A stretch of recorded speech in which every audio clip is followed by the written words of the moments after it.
If you like the story, you can support the author on Patreon. Link is in the description. Chapter 101, Limited Recruitment. 1. Recruit 10 consecutive times, guaranteed to receive a ninja. 2. Recruit 10 consecutive times, guaranteed to receive S-rank ninja fragments. 3. Limited recruitment, guaranteed to receive limited ninja fragments. Upon seeing the options to choose between receiving a ninja, S-rank ninja fragments, or limited ninja fragments with a 10 consecutive draw, a smile finally appeared on Charles Doyle's face. Now, he finally had a chance to own his own S-rank ninja. Recruiting S-rank ninjas was extremely difficult. They usually required fragment synthesis, and synthesizing fragments for an S-rank ninja was terrifying, as it required a staggering 100 fragments. Thinking about this number, it was indeed hard to accept. However, for Charles Doyle, who could already find rechargeable items, he wasn't afraid of the difficulty of recruiting.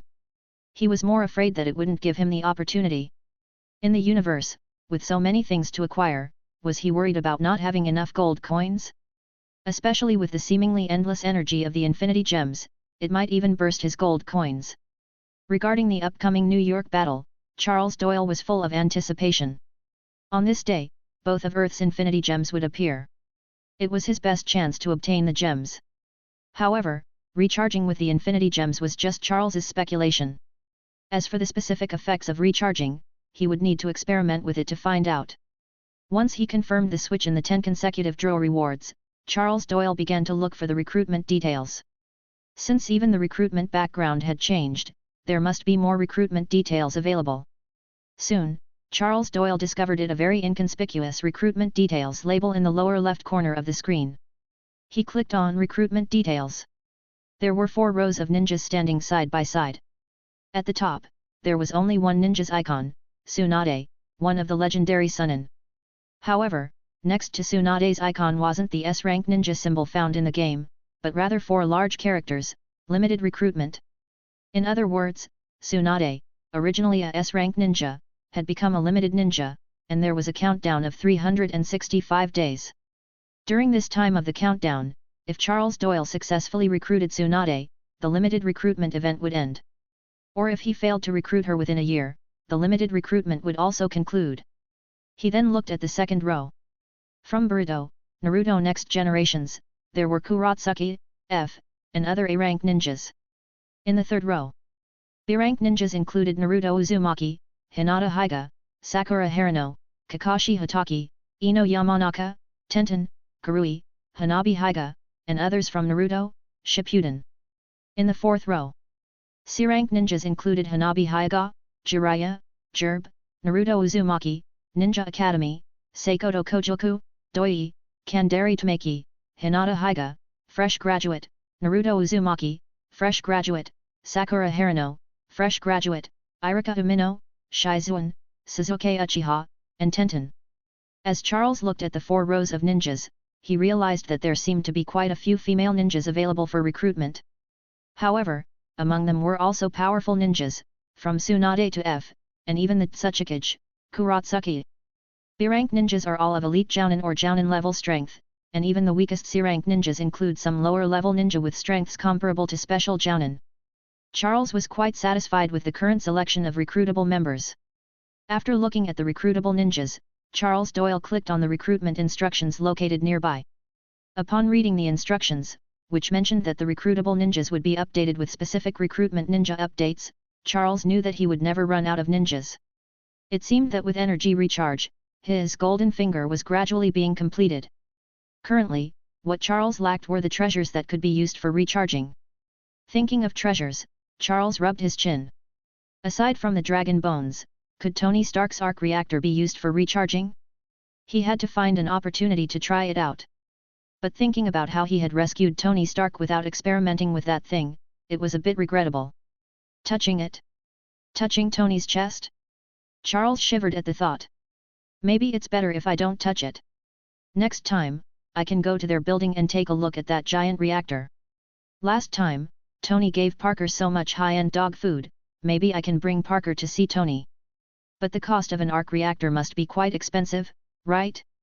How much can I afford? And would Tony be willing to sell it? With a new goal in mind, Charles closed the ninja recruitment and looked at his remaining 4,296 gold coins.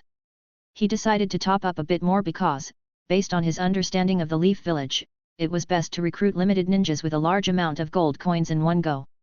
Otherwise, who knew how long it would take to accumulate their fragments bit by bit.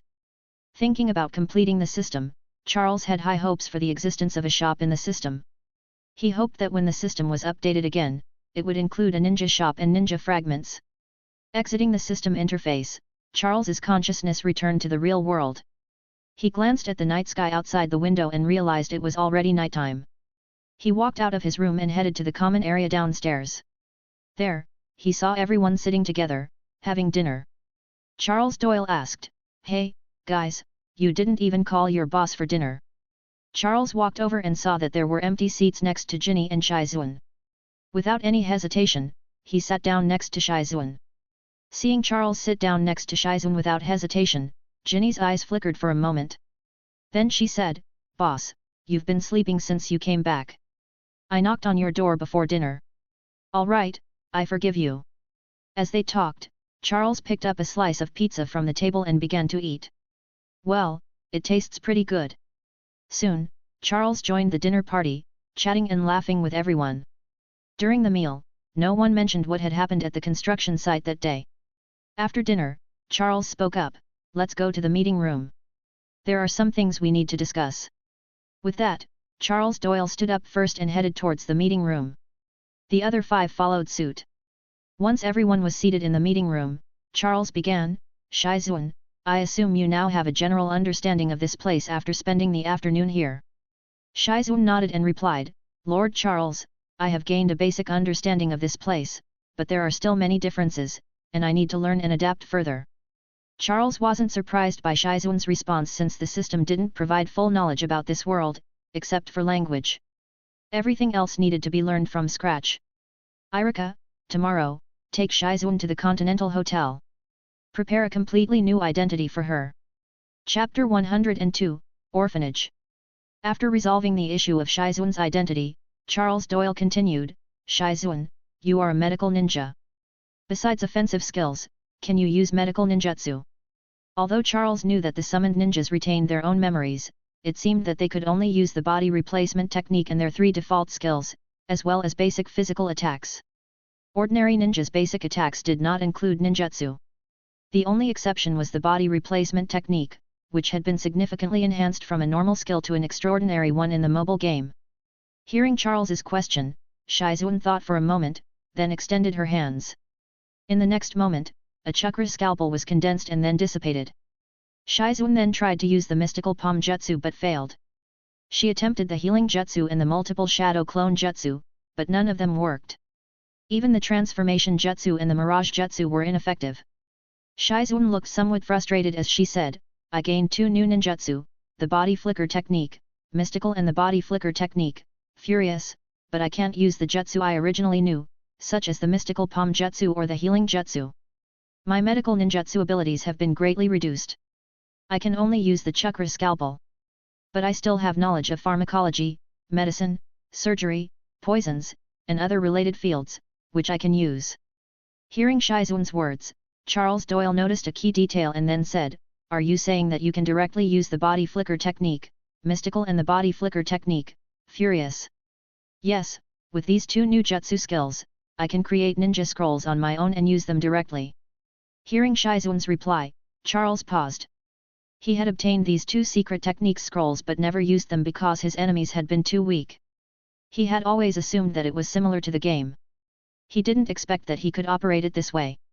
Charles Doyle then asked in astonishment to Irika and the others, "Is that so?" Irika and the others replied, "Yes, Lord Charles, we can all use these 2 jutsu. It's just that our enemies have been too weak for us to use them." Receiving confirmation, Charles wore a faint smile on his face and comforted Shizune, saying, "Don't worry about it. Maybe your mystical palm jutsu will return soon." Charles Doyle suddenly remembered that he still had several secret technique scrolls that he hadn't opened yet. These scrolls contained a variety of jutsu, including the mystical palm jutsu, the yin healing wound destruction jutsu, and even S-rank genjutsu like the dark release technique, sealing techniques, wood release, ice barrier, and various other jutsu. The more secret technique scrolls he opened, the more jutsu everyone would know. These kinds of jutsu were universal, and learning them would help every ninja progress toward becoming a 6 paths level ninja. With these scrolls, Charles realized that it was a method to improve everyone's overall strength. However, he didn't have many secret technique scrolls, only 7. Whether he could obtain a new jutsu by opening them was still uncertain. But at least he had a direction. Upon hearing that the mystical palm jutsu might return, Shizune immediately perked up and said, "I'll count on you, Lord Charles."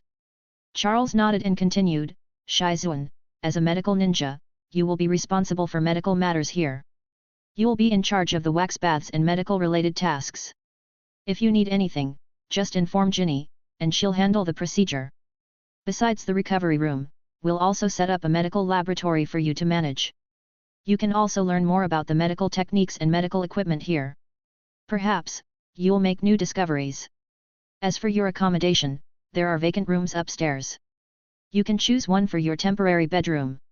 Hearing Charles's arrangement, no one had any objections. After arranging for Shizune, Charles began discussing the events of the day. He turned to Ginny and said, "Ginny, please brief us on our casualties and the follow-up arrangements." Ginny didn't hesitate and reported, "The 60-member team suffered 20 casualties due to the sneak attack by the S.H.I.E.L.D, but 40 members survived. Some injured personnel have already been placed in the recovery room at the Continental Hotel for treatment. The toxic gas inside the tunnel has dissipated, and we've arranged for the construction company to fill in the tunnel. As for the bodies at the scene, Charlie is responsible for bringing them back to the Continental Hotel for cremation." Listening to Ginny's report, Charles nodded and continued, "For the fallen members of the High Table Messengers, ensure that their families receive compensation. If they have living relatives, give the money to them. If not, we will handle the funeral and subsequent memorial services." Hearing Charles Doyle's arrangements, Ginny agreed with a nod and added, "Boss, I'll provide compensation according to the highest standards of the High Table. You don't need to worry about other matters, I'll take care of them. However, there's one question, boss. Now that you've obtained what you wanted from the Hell's Kitchen, how do you plan to arrange this piece of land?" Charles contemplated for a moment before saying, "Ginny, our earnings this year are relatively high, and we will definitely have to pay a substantial amount of taxes. How about we build an orphanage on this piece of land? We can use it as a charitable endeavor to support some children. This can be considered our way of giving back to society. We can also use it to avoid taxation."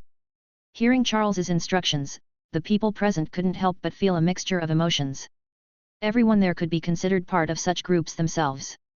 Whether it was Charles, Irika, Suzuk, Shizune, Ginny, or even Rock Lee, none of them had family since childhood. Seeing Charles willing to help such a group touched their hearts. Ginny's voice trembled slightly as she spoke, "Boss, you can rest assured. I will handle everything, whether it's building the orphanage or charitable contributions. I'll take care of it all." Charles nodded and continued, "Ginny, our team will continue to grow, and the space in the agency will become insufficient. Prepare to find a location to build our own headquarters. Also, we need to assign more staff to the agency, whether they are customer service personnel or chefs. They should meet the standards of the Continental Hotel. We can't have someone as powerful as Irika serving customers. If we don't have suitable manpower, we can select from the High Table's members. This is where we started, so we shouldn't give up on it." Chapter 103, Burn, Youth. Bonus Chapter. Upon hearing Charles's order to build a base of their own, everyone became interested. While Charles's office was nice, it was relatively small. This was especially problematic for Rock Lee, as the training room was too small for his needs. After some consideration, Ginny spoke up, "Boss, the gift from Elder Mark includes an estate in the suburbs of New York, covering an area of 0.5 square kilometers. It's the most valuable single item in the assets you received." Upon hearing about this, Charles thought for a moment. It was a substantial piece of land, located in the suburbs away from the city center. This location offered a good level of secrecy. Unless they decided to build a tall building there, it would be ideal. Furthermore, with frequent battles expected in the city, it might need rebuilding every year or two. In that case, let's use that piece of land for the base. During the construction, make sure to include training facilities, a medical room, a laboratory, and leave some room for future expansion, Charles decided. "Oh, and I'd like to have a museum. I want to display some of our trophies and collections there. Thinking about his still hidden Mark I mech in the storage space, Charles realized that he needed his own museum to display it. After giving these instructions, Charles turned to Rock Lee, who was standing nearby. You and I will go to the training room. The rest of you, discuss with Ginny what equipment and facilities the base should have. As Charles left with Rock Lee, the others didn't pay much attention. However, Suzuk seemed to have had an idea and looked curiously at Rock Lee. Was this guy about to increase his strength? Irika and Shizune began discussing the plans for the base with Ginny. Arriving at the training room with Rock Lee, Charles asked, Lee, have you made any progress in the past year? Rock Lee was respectful, not knowing why Charles had brought him here. He answered honestly, Lord Charles, I've been training diligently this past year, often carrying weights on me. However, in terms of strength, while I've improved since I first arrived in this world, I'm still weaker compared to my previous self because I can't unlock the 8 gates. Hearing Rock Lee's response, Charles nodded.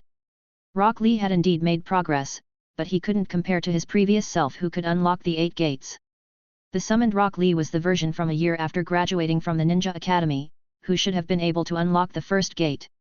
However, in this world, he couldn't unlock any of the gates, making him weaker than his earlier self. However, the improvements in his physical abilities were still beneficial. Without further delay, Charles began the experiment, telling Rock Lee, no matter what you see, don't be surprised. Rock Lee nodded, ready for whatever was about to happen. Charles intended to conduct an experiment, to see what would happen when 2 versions of Rock Lee coexisted. Additionally, he wanted to explore the state of Rock Lee, the character from the Naruto game, who was supposed to maintain the 8-gate state continuously. Entering the system space, Charles accessed his ninja panel, where he saw the 5 ninjas, Domino Irika, Rock Lee, Suzuk Uchiha, with Sharingan, Shizune, and Rock Lee, recently summoned. Charles directly placed Rock Lee, recently summoned, into the battle-ready column. Ding! Do you wish to place Rock Lee, recently summoned, within 3 meters of Charles? Without hesitation, Charles selected yes. In the next moment, the figure of Rock Lee in his activated state appeared beside Charles. Boom! The moment Rock Lee entered the scene, he was already in the fully activated 8-gate state, and a massive surge of chakra erupted around him. The training room was filled with violent whines, and an overwhelming pressure emanated from Rock Lee. Chakra, which was normally invisible to the naked eye, now manifested as green flames enveloping Rock Lee as it surged out. Back in the meeting room, the others sensed the raging chakra, leaving Irika amazed. That chakra is so intense. Did another powerful figure come here? Even Shizune, who had felt the phenomenon, speculated, the chakra feels incredibly violent. I wonder which high-ranking ninja has arrived. Only Suzuk Uchiha didn't say anything, he believed that this power was coming from Rock Lee. Otherwise, why would Lord Charles summon Rock Lee? Ginny noticed the terrifying aura that permeated their workspace but calmly said, Boss has taken Rock Lee to the training room. We'll find out what's happening when they return. Let's continue discussing about the base for now. Hearing Ginny's reassurance, Irika and the others regained their composure. They decided to wait for Charles and Rock Lee to return before drawing any conclusions, so they resumed their discussion about the base. Meanwhile, in the training room, Rock Lee, weaker one, looked astonished. Lord Charles, what is happening? Recently summoned Rock Lee, now in his activated state, didn't speak immediately. Instead, he closed his eyes and seemed lost in thought. His forehead veins bulged, and his entire body surged with chakra, indicating that maintaining the 8th gate state wasn't easy. Charles turned to Rock Lee, weaker one, and explained, this is you, but at the same time, it's not you. This is the Rock Lee from your world, brought here by me from the River of Time.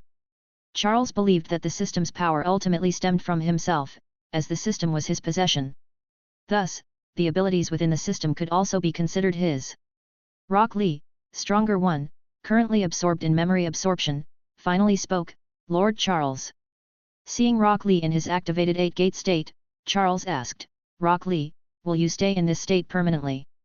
Rock Lee moved swiftly, reaching supersonic speeds. His movements were so rapid that ordinary people couldn't follow. However, for Charles, who possessed the Sharingan, it was not a problem.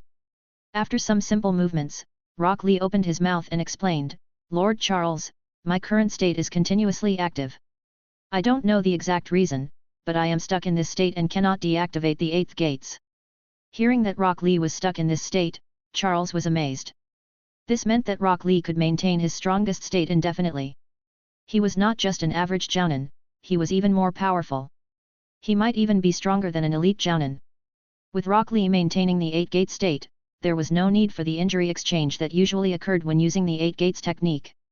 The 8th gate was no longer a forbidden technique, and there was no need for the exchange of even life force when entering the last gate. This revelation was a game changer. Charles couldn't help but gasp, realizing the true terror of the system's power. Chapter 104, 2 Rock Lee's merges. Hearing the words of his other self, the nearby Rock Lee exclaimed, "You've been maintaining the 8 gate all this time? Won't your body be damaged?" Rock Lee looked at his counterpart and couldn't resist moving a bit. Then he replied, "No, there won't be any damage. Perhaps it's because of Lord Charles. This state of the 8 gate has become my normal state. Face me, my counterpart. Let's have a youthful exchange of blows." He continued enthusiastically. However, the regular Rock Lee looked dejected and replied, "I can't activate the 8 gates." He also wanted to spar with his counterpart, but considering the Rock Lee's state, it wouldn't be a sparring match, it would be asking for trouble. He lost interest instantly. Seeing the 2 Rock Lees, one with overwhelming chakra surging and the other in a state of desolation, Charles asked, "Both of you are Rock Lee, but do your hearts and minds align, like shadow clones?" Hearing Charles's question, the 2 Rock Lees glanced at each other and then simultaneously replied, "Our hearts and minds don't align. His thoughts are not the same as mine." Hearing their response, Charles entered the system space and immediately recalled both of them. He sat down on the ground, pondering the situation. One was Rock Lee, continuously in the 8-gate state, while the other was the regular Rock Lee. If he summoned them simultaneously, it would mean having 2 subordinates instead of 1, but it would also occupy an additional battle-ready slot, which would become increasingly valuable in the future. Moreover, Rock Lee's state was constant, maintaining a state of eruption, with both speed and power. However, the surging chakra, bulging veins, and the terrifying aura radiating from the activated 8-gate might be too much for ordinary people to handle. People on the streets might faint just from being near him. Thus, wherever Rock Lee went, people on the street might faint in response. On the other hand, if both Rock Lees were fused, it would strengthen Rock Lee's overall abilities, potentially surpassing Rock Lee's power while freeing up a battle-ready slot. After several comparisons, Charles decided to merge the 2 Rock Lees. After all, aside from Rock Lee and Rock Lee, recently summoned, there might be other types of Lee in the future. He couldn't just summon all of them at once. Entering the system space, both Rock Lee's ninja cards were in an idle state. Charles initiated the fusion process. A dialog box appeared in the system interface, asking if he was sure about the fusion. After seeing the requirements for upgrading 1-star Rock Lee to a 3-star character requiring the addition of fragments from both the 90 fragments of Rock Lee and the 60 fragments of Rock Lee, recently summoned, Charles was astonished but didn't give it much thought. Both 60 and 90 fragments were currently beyond his consideration at the moment. Without hesitation, Charles selected yes to proceed with the fusion. A burst of light flashed, and the fusion of the 2 characters was completed. Ding! Due to Rock Lee, recently summoned, being a B-rank ninja, the fusion result is also a B-rank ninja. Charles clicked on the fused character card.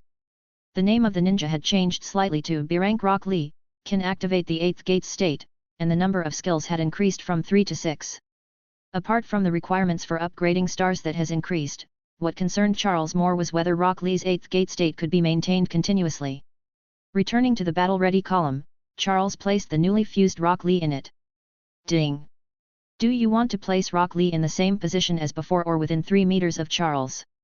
Seeing the identical options, Charles chose to place Rock Lee in the same position as before. Ding! Placement successful. The Rock Lee that had disappeared from the training room just moments ago reappeared. Upon his return, Rock Lee felt his memories had been merged. He now possessed additional memories from the Chunin exams, including his battle with Gaara of the Saand and the injury he sustained before being saved. At the same time, Rock Lee gained an additional set of memories from other Rock Lee's perspective.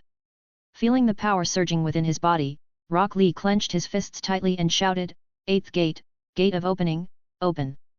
In the next moment, a restriction on Rock Lee's body was lifted, and his chakra surged dramatically.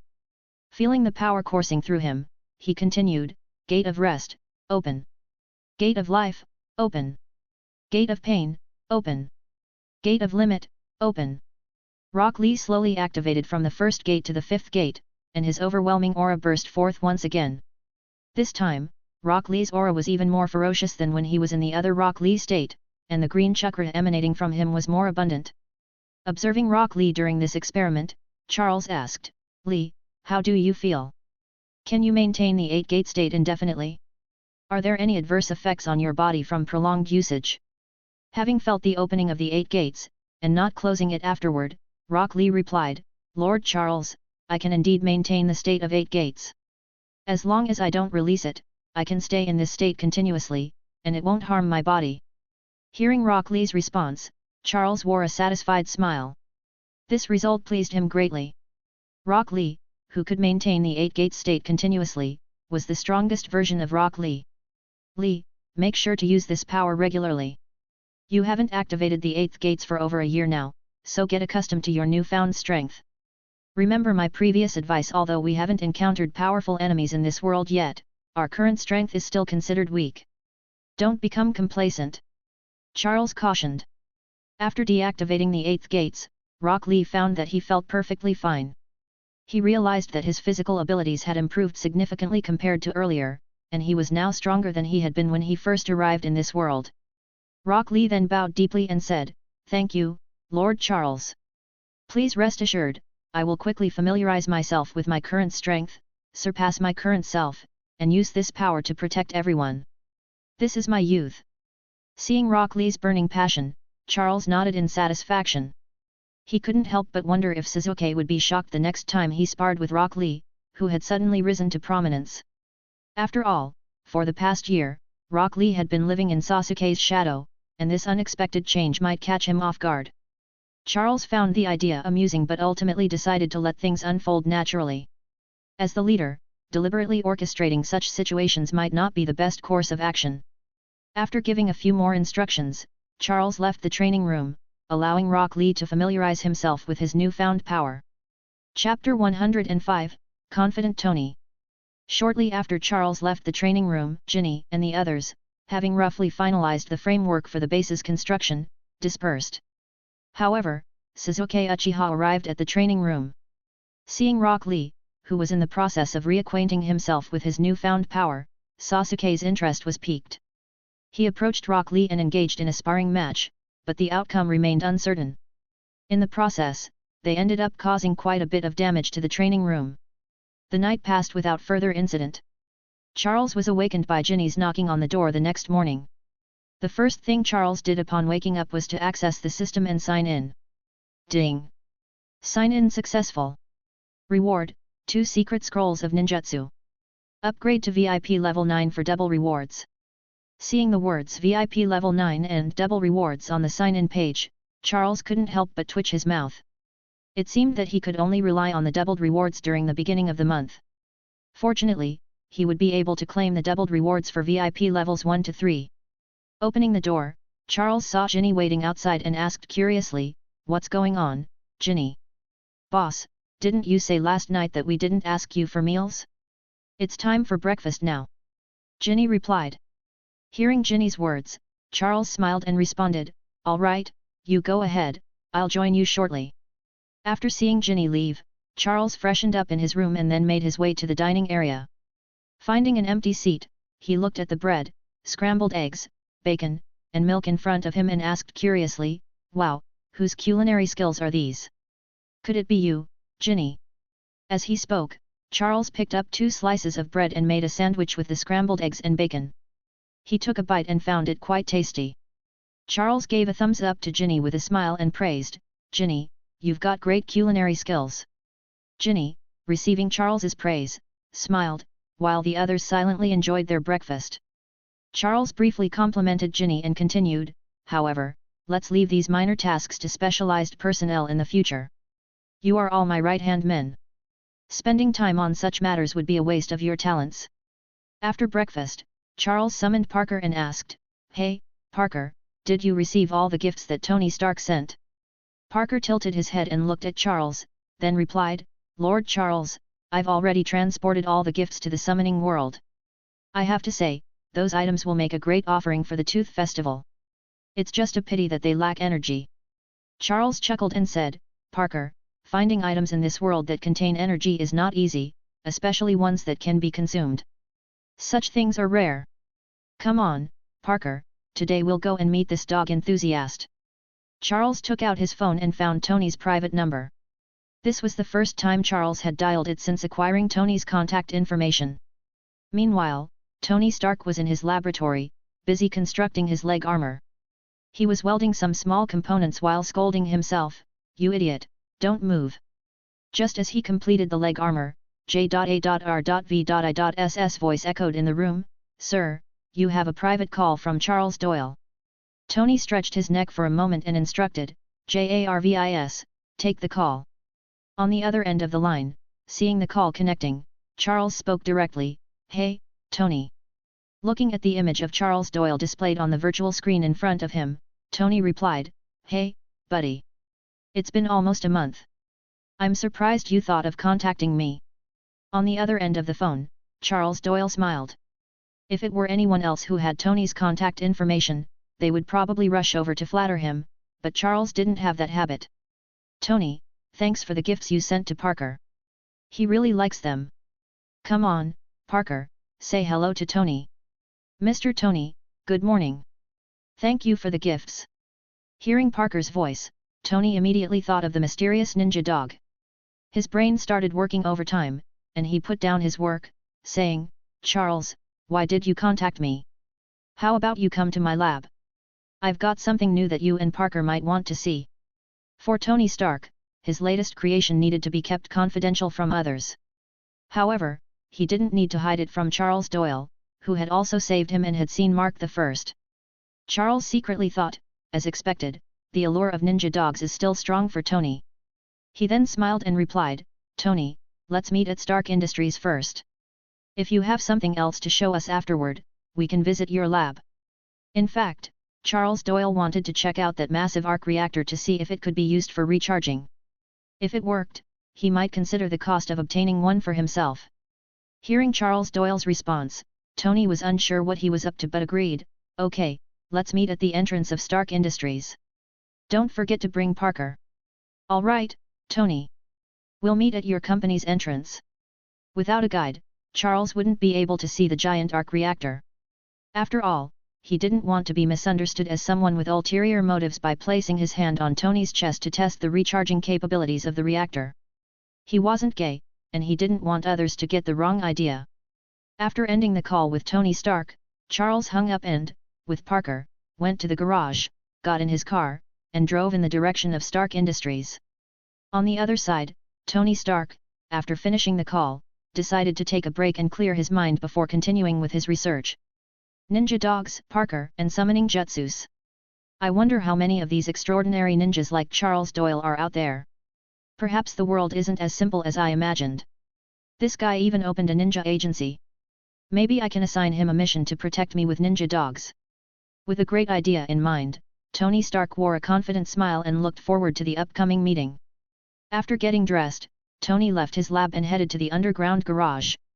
He glanced at the numerous vehicles parked there but ultimately chose the Audi R8. He opened the car door, started the vehicle, and drove towards Stark Industries.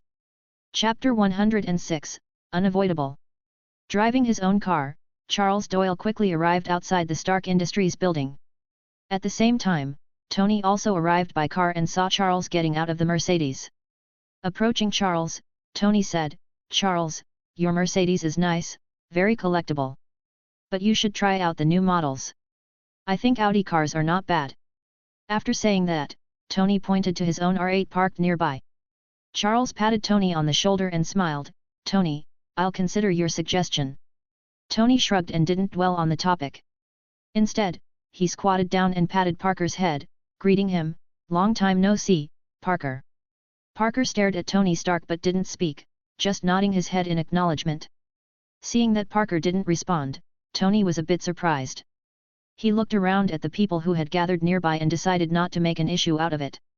Instead, he asked, So, Charles, did you invite me here to visit Stark Industries? Tony believed that Charles had a reason for choosing this place to meet him. Charles pointed to the nearby pavilion where the large arc reactor was located and said, Tony, can you take me inside to see that big guy? Seeing where Charles was pointing, Tony was somewhat surprised but then enthusiastically said, follow me. After identity verification and card swiping, Tony led Charles and Parker into the pavilion housing the large arc reactor. The last time he had been here was when he met with Obadiah. Inside the pavilion, aside from Tony Stark's group, there was no one else present. Tony bent down and picked up Parker, holding him in his arms. Parker, you little guy, you may look small, but you're not exactly lightweight. No one's around here, Parker. You can speak. While talking, Tony also ruffled Parker's head. It was evident that he had a fondness for this ninja dog that had protected him. Parker lay in Tony's arms and didn't mind at all. Tony's strength wasn't much of a challenge for him. Parker replied, Mr. Tony, there are surveillance cameras here. Remember to delete the footage later. Seeing Parker's vigilance, Tony was even more satisfied. He had a smile on his face as he assured, don't worry, no one will notice any anomalies through the surveillance. He then turned to face Charles Doyle and curiously asked, Charles, why are you interested in this thing? I remember you've seen more advanced technology, so why do you want to see this big guy? As he spoke, Tony gestured to the device on his chest, which was his real treasure. Charles looked at the gigantic arc reactor in front of him and smiled, well, Tony, I saw the news that you're shutting down the weapons manufacturing division. I invested over $1 billion in short-selling the company's stock. Hearing that Charles was betting against Stark Industries, Tony wasn't bothered at all. Instead, he congratulated him, Charles, you're going to make a fortune. I bet the stock will drop even further. Charles looked at the huge reactor in front of him and said, but I believe this might be your new choice. When the price drops enough, I'll complete the delivery and switch to buying. While playing with Parker, Tony replied, your choice is not wrong. Stark Industries is definitely worth your investment. Charles smiled and then stepped over the guardrail, heading towards the giant reactor on the elevated platform. Seeing this, Tony Stark was taken aback and called out, friend, that's very dangerous. Don't get too close. Charles didn't stop walking but asked, Tony, touching the outer protective layer won't cause an explosion, will it? Tony replied somewhat irritably, you don't have to worry about stability. As long as you don't drop in from above, it won't harm you. Hearing Tony's assurance, Charles felt at ease and extended his hand towards the gigantic arc reactor, sensing the immense electrical power within it. However, after waiting for a while, Charles received no notification from the system. In frustration, he even entered the system space to confirm, but there was still no recharge prompt. Charles Doyle could only shake his head in disappointment.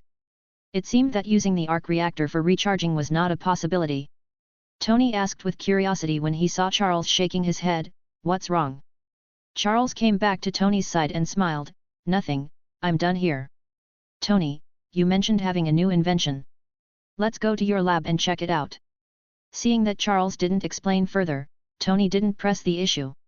He put Parker down and said, all right, let's go to my lab. With that said, Tony headed out. Charles was somewhat disappointed by the failure to find a new rechargeable item this time, but he still hoped to learn about the progress of Mark II in Tony's lab.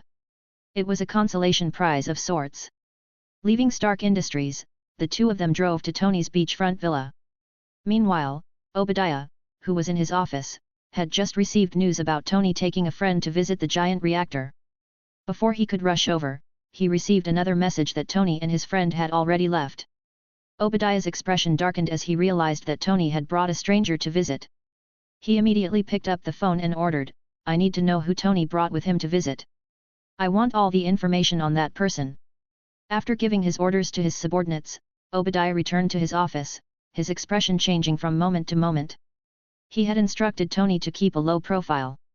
Was Tony looking for a new partner? At Tony's beachfront villa, Charles admired the highly automated home environment. Unfortunately, as someone without artificial intelligence, he couldn't enjoy this level of smart home living. He wondered if he could set up something similar when Sasori and Orochimaru arrives. Entering the villa, Jarvis's voice greeted them, welcome back, Mr. Stark. Welcome, Mr. Charles Doyle. Seeing the voice prompt in his ear, Charles pretended to be surprised and asked, Tony, is this an artificial intelligence? Tony smiled and replied, this is my butler and assistant, Jarvis. He's also an intelligent system. Thank you for your recognition, Mr. Stark. Seeing Jarvis actively engaging in conversation, Charles was genuinely interested. After all, who could resist interacting with an artificial intelligence?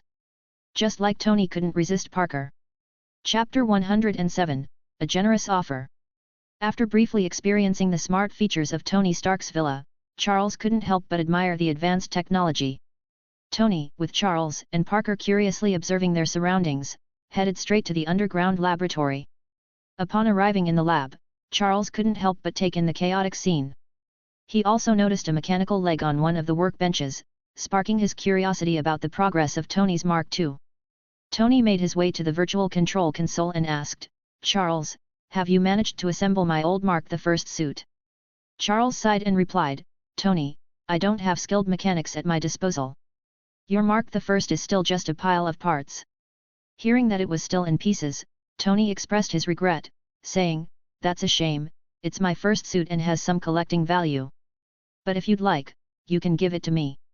I can have my AI assistant, Jarvis, assemble it for you and return it as a collectible. However, I won't provide the energy core. Charles immediately agreed, that's settled then, I'll give you the parts later. As for the energy core, Tony, you don't think I need to wear that thing for battles, do you? Considering Charles's powers and his summons, Tony agreed that there was no need for Mark I in battle. With Tony's guidance, the virtual projection of Mark II appeared on the control console. Charles, take a look. This is my latest concept, Tony said with pride. The previous Mark I was too rudimentary, with limited resources, equipment and time constraints. It didn't meet my standards. But this is closer to what I envisioned. Charles agreed, it looks great. Mark I was a bit rough around the edges. Curious about Tony's plans for Mark II, Charles asked, so, Tony, once you complete this, do you plan to sell it? Tony immediately responded, no, I won't sell this one. It's my personal project and doesn't belong to Stark Industries. Charles understood Tony's sentiment and didn't press further. He simply said, that's a wise decision. These suits pack quite a punch and aren't suitable for ordinary folks. Tony raised an eyebrow and asked, ordinary folks? Charles, are you implying that there are many non-ordinary people out there? Charles nodded, hinting at the existence of other extraordinary individuals but refrained from elaborating. He simply said, yes, this world isn't as simple as it seems. I believe you'll come to understand that in the not-so-distant future. Enough of the side talk. How's the progress with your Mark II compared to Mark I? It's not just a boot, is it? Charles inquired, pointing to the leg armor on the workbench. Tony chuckled and explained, as you know, technological advancements take time. Mark II isn't completed yet. However, once it's finished, I'd be up for a friendly challenge to see who's superior. Compared to Mark I, I've improved the power system and flight stability system, which allows for single-person flight. Charles couldn't help but think about the scenario of plummeting from high altitudes. He knew that this world might be similar to Earth 199999, but it wasn't the same, and the consequences of such a fall could be disastrous. He raised a concern, Tony, have you considered the issue of freezing at high altitudes? High-altitude freezing.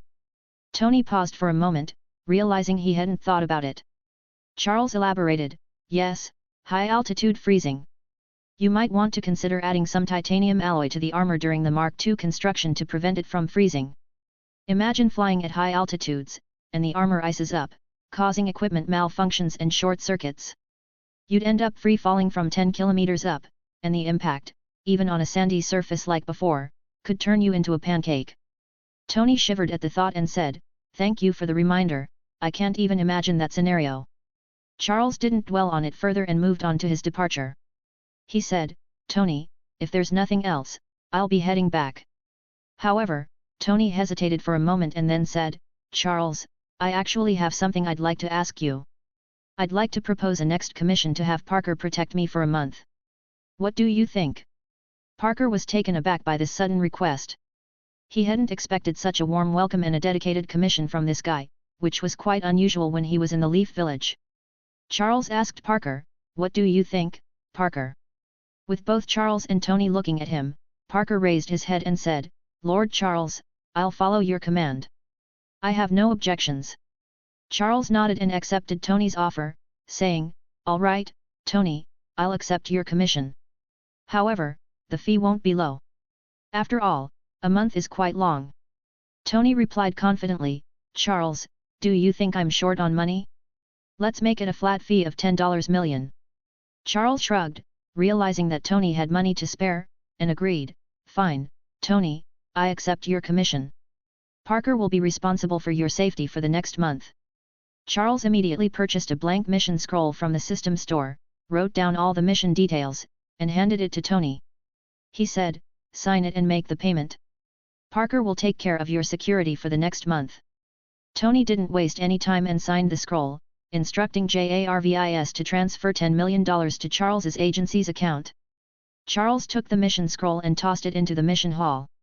The mission was rated as sea level and offered 500 reputation points, 50,000 copper coins, and 1 ordinary treasure chest as a reward. Afterward, Charles located an empty space in the laboratory, retrieved all the parts of Mark I from his storage space, and said, Tony, I'm entrusting you with Mark I. It's the #1 item in my collector's room. Please don't forget it. Tony, now holding Parker in his arms again, looked at the scattered pieces of Mark I on the floor and smiled, Don't worry, once Jarvis assembles it, I'll have it delivered to your agency. That #1 collectible, I have to admit, Charles, you have great taste. After some brief small talk, Charles took his leave. Although he didn't obtain what he had initially wanted, he had accepted a sea-level mission and received a $10 million reward. He had also gained insight into the progress of Iron Man's suit, which he considered a decent outcome. Chapter 108, Angry Obadiah, Bonus Chapter. After Charles left Tony Stark's beachfront villa, back at Stark Industries, Obadiah Stane sat in his office with a grim expression. He glared at the personnel reporting to him and angrily asked, What did you say? No information at all? That's impossible. How can one person have no information available? The person reporting lowered his head and timidly replied, We can't find any information on him. There's no data online either. We couldn't match his face to any known corporations. The surveillance footage also has issues. The audio inside has been tampered with, and we can't hear their conversation clearly, but it seems to be related to the reactor since that person watched and touched it. As he listened to the report from his subordinate, Obadiah's blood pressure was rising. How could he not know about the reactor? He couldn't go to that place just for simple communication. Moreover, he had gone to Tony's seaside villa with him as well. Obadiah was very familiar with that villa. Aside from being a residence, it was also Tony's private laboratory. Tony must have taken that person to see his latest research, the miniaturized arc reactor. Get out and continue searching. There has to be some information. If it's not on the internet, then use other channels. No one just appears out of thin air. Even government agents leave traces. Use all the resources of the group, and I want to know who he really is. After ordering his subordinates to continue the search for information on Charles, Obadiah Stane stood by the huge floor-to-ceiling window, gazing outside. He muttered, Tony, since you can come back alive and bring me a new golden egg, it means you have luck on your side. But if you want to leave Stark Industries behind, don't blame me for being ruthless. On the other side, Alexandra, Bakuto, Saand, and Murakami, along with their respective subordinates, had made their way to New York through special channels. In a massive conference room, the 4 of them were accompanied by small suitcases, and their personal guards stood around them. They exchanged glances, and Alexandra spoke up, Did you all bring your dragon bones? Murakami was the first to respond, In this operation, despite the collective strength of the hand, there's still a certain level of danger. If there are casualties, having the dragon bones on hand will allow our subordinates to recover our bodies and resurrect immediately. I don't want to end up like Madame Gao, turned into ashes. The others nodded in agreement. Without dragon bones, it would be impossible to revive if something went wrong, and the risk of cremation was their greatest concern.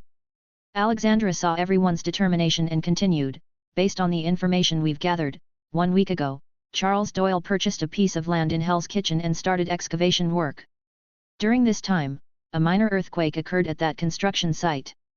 Furthermore, a skirmish took place on that site between the Chased and Charles Doyle's high table. The outcome is quite clear: the Chased was annihilated, and Charles didn't suffer significant losses. Hearing that their longtime adversaries, the Chased, had failed so simply, the others were surprised. The fact that they had been able to oppose them for so long without being wiped out indicated the Chased, under the leadership of S.H.I.E.L.D, was quite formidable. To see them fall so easily and without causing much damage to their opponent was unexpected. However, I've already notified S.H.I.E.L.D's disciple, Elektra. I'm sure Elektra, who is currently in Greece, would be very willing to avenge her mentor. Seeing the serious expressions on everyone's faces, Alexandra spoke again. In addition to informing S.H.I.E.L.D's disciple, for this operation, we need to change our approach. With a gesture from Alexandra, several of her subordinates brought in a few boxes. Under her guidance, they opened the boxes one by one to reveal their contents. The first wooden box contained RPGs and several grenades. The second box contained an entire crate of hand grenades. The third box held an extravagant-looking sniper rifle, the Croatian RT 2020/14.5mm anti-material rifle.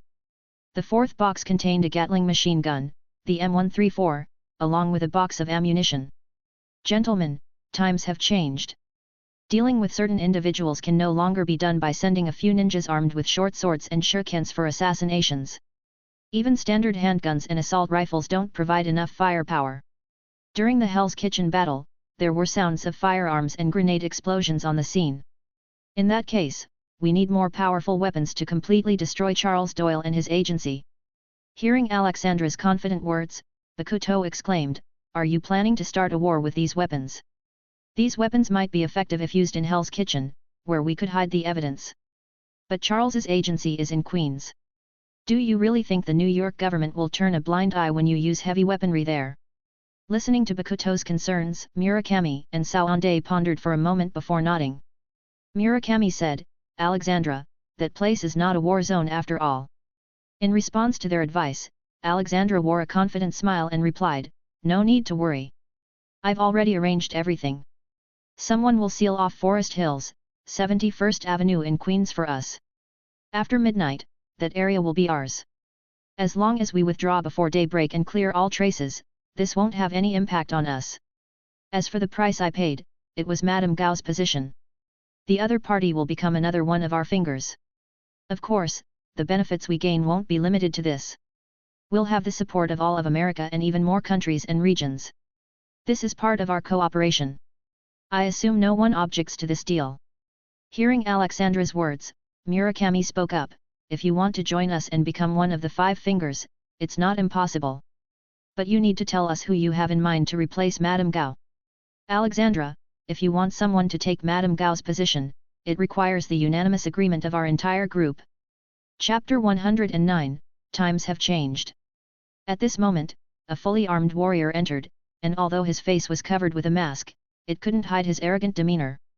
This person was Crossbones, a member of Hydra, who had taken notice of the Hand's major operation thanks to their presence on Japan.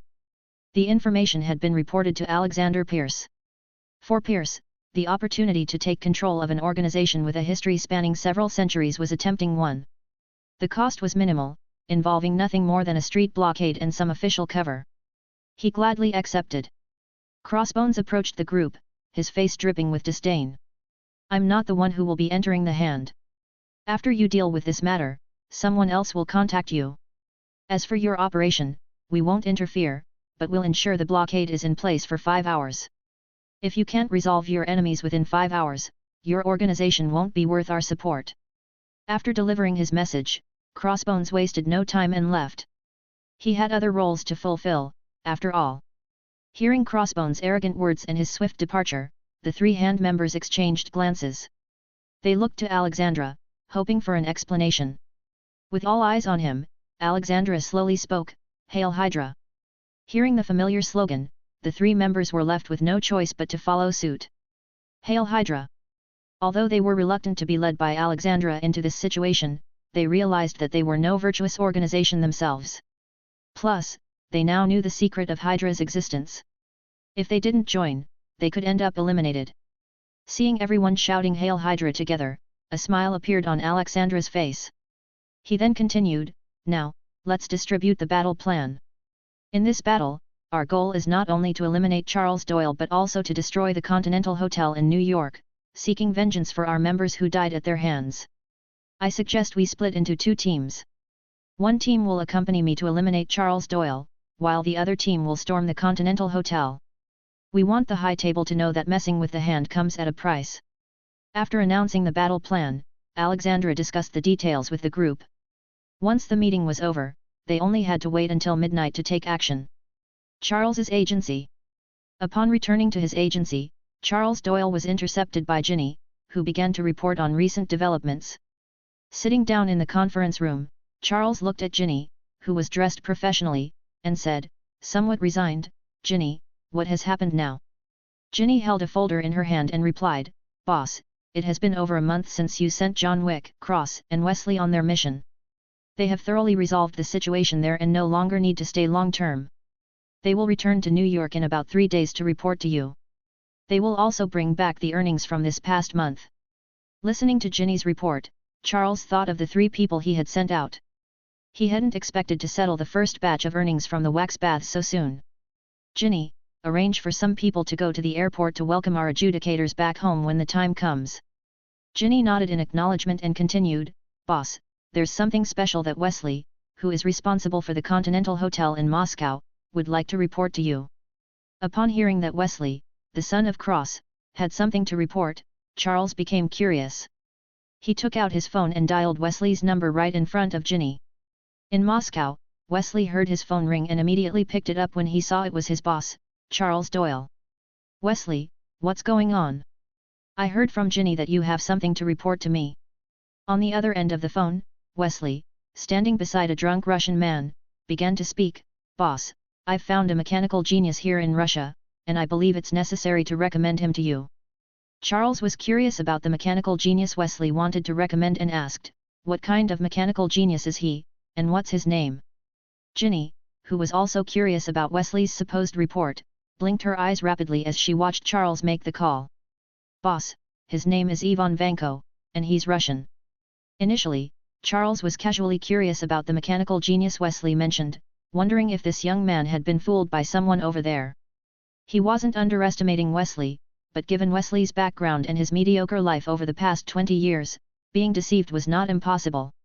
However, Charles was surprised to find that the person Wesley recommended was indeed a mechanical genius. Ivan Vanko, Charles muttered the name, and in his mind, he pictured the man with the whip, a rough and cunning individual who had once duped Justin Hammer. Unfortunately, Charles did not hold high hopes for Ivan Vanko, as he had no use for the arc reactor technology, and more importantly, he didn't have any good impression on him. Nonetheless, Charles asked, "Wesley, do you want to recommend him to me? In that case, 3 days from now, bring him back with you. I promise you to meet with him." Upon hearing Charles asking that he bring Ivan Vanko for a report in 3 days, Wesley looked somewhat embarrassed. He had communicated with Ivan Vanko more than once, but because of Anton Vanko's condition, Ivan couldn't leave Russia temporarily. "Boss, Ivan Vanko's father is seriously ill and can't leave temporarily." Charles could sense Wesley's somewhat hesitant tone and guessed what was going on. Wesley hadn't been able to convince Ivan Vanko to leave. "Wesley, if he can't leave temporarily, then let's wait until later. You come back for the report first." Upon hearing the boss's words, Wesley clenched his teeth and looked at the drunken Russian man in front of him. He said, "Boss, I'll try my best to bring him over. I really believe he's a talented genius in mechanics." Charles shrugged nonchalantly and said, "All right, Wesley, I respect your choice. But regardless of the outcome, don't let it delay your report." Chapter 110, Ginny's Thoughts. After hanging up the phone, Wesley looked at Ivan Vanko, who had already passed out on the table, feeling somewhat helpless. Ivan Vanko had become his friend by chance since he arrived in Russia. He saw in Ivan what he used to be, someone with aspirations but held back by circumstances. Wesley could relate to Ivan's predicament. He wanted to do something but was restricted by his father, much like Wesley himself had been. Although Wesley didn't have his father around when he was growing up, he could see the similarities in their situations. Over time, they had become friends. That's why Wesley had the idea to recommend Ivan Vanko to Charles Doyle. Wesley called a hotel waiter to take the drunk Ivan Vanko to his hotel room. Wesley needed to figure out how to persuade this stubborn guy to come and meet his boss, Charles Doyle. On the other side of the conversation, Ginny asked curiously, "Boss, do you know the person Wesley recommended?" Charles smiled and responded, "I've heard of him and know a bit about him. His father is Anton Vanko, who used to work with Tony Stark's father. Seems like Wesley didn't make a wrong recommendation, he's indeed a genius in mechanics. However, I'm not very optimistic about his personality." Charles acknowledged Ivan Vanko's talent in mechanics. However, his personality and the ideology instilled by Anton Vanko made it difficult for Charles Doyle to be satisfied. While having him on board might provide some assistance, his impact wouldn't be significant. Charles foresaw that this individual might become stubborn, fixated on seeking revenge against Tony Stark. If that led to a confrontation, he could easily be defeated or eliminated. Charles questioned whether it was worth intervening and if there were any real benefits to it. Considering all these factors, Charles Doyle wasn't inclined to bring this person into his organization. However, since he was recommended by his subordinate, he didn't mind having a conversation with him.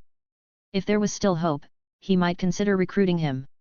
Charles was open to the idea of friendly competition between this individual and Tony Stark.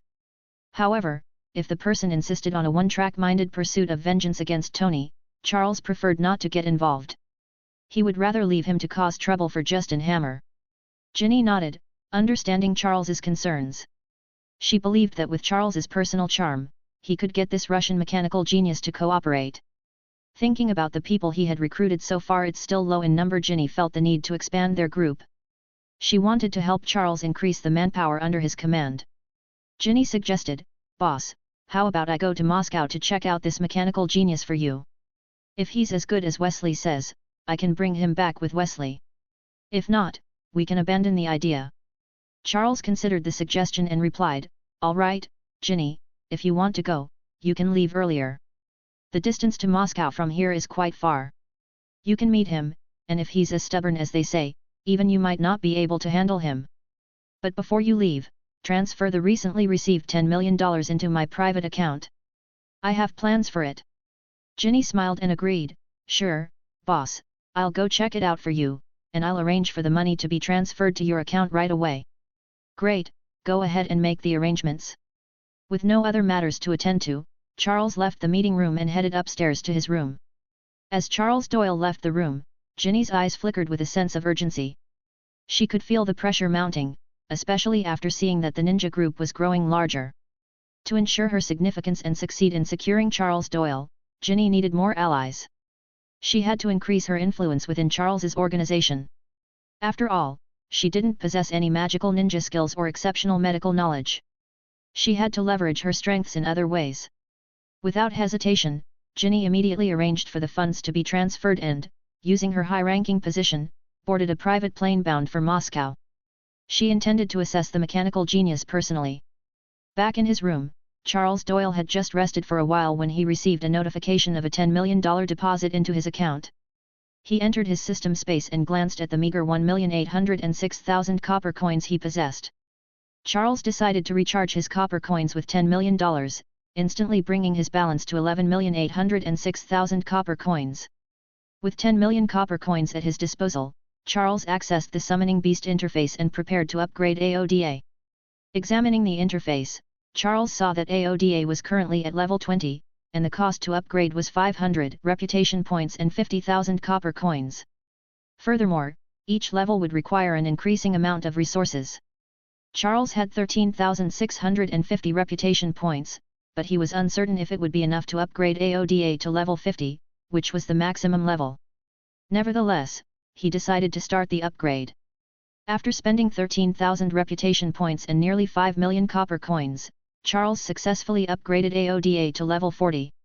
This improvement significantly enhanced AODA's strength, but it was still 10 levels away from the maximum level of 50. At this point, each level required 2,000 reputation points and 250,000 copper coins. To reach level 50 and activate the next summoning beast, Toad, Charles estimated that he would need approximately 25,000 reputation points and 4 million copper coins. Copper coins were not a concern for Charles, but accumulating enough reputation points would take some time. However, with the tasks available at the Continental Hotel, he believed he could accumulate the necessary reputation points in less than a month. Closing the Summoning Beast interface, Charles glanced at his remaining 6.806 million copper coins. He then accessed the equipment interface, which displayed a set of level 30 Shizune gear.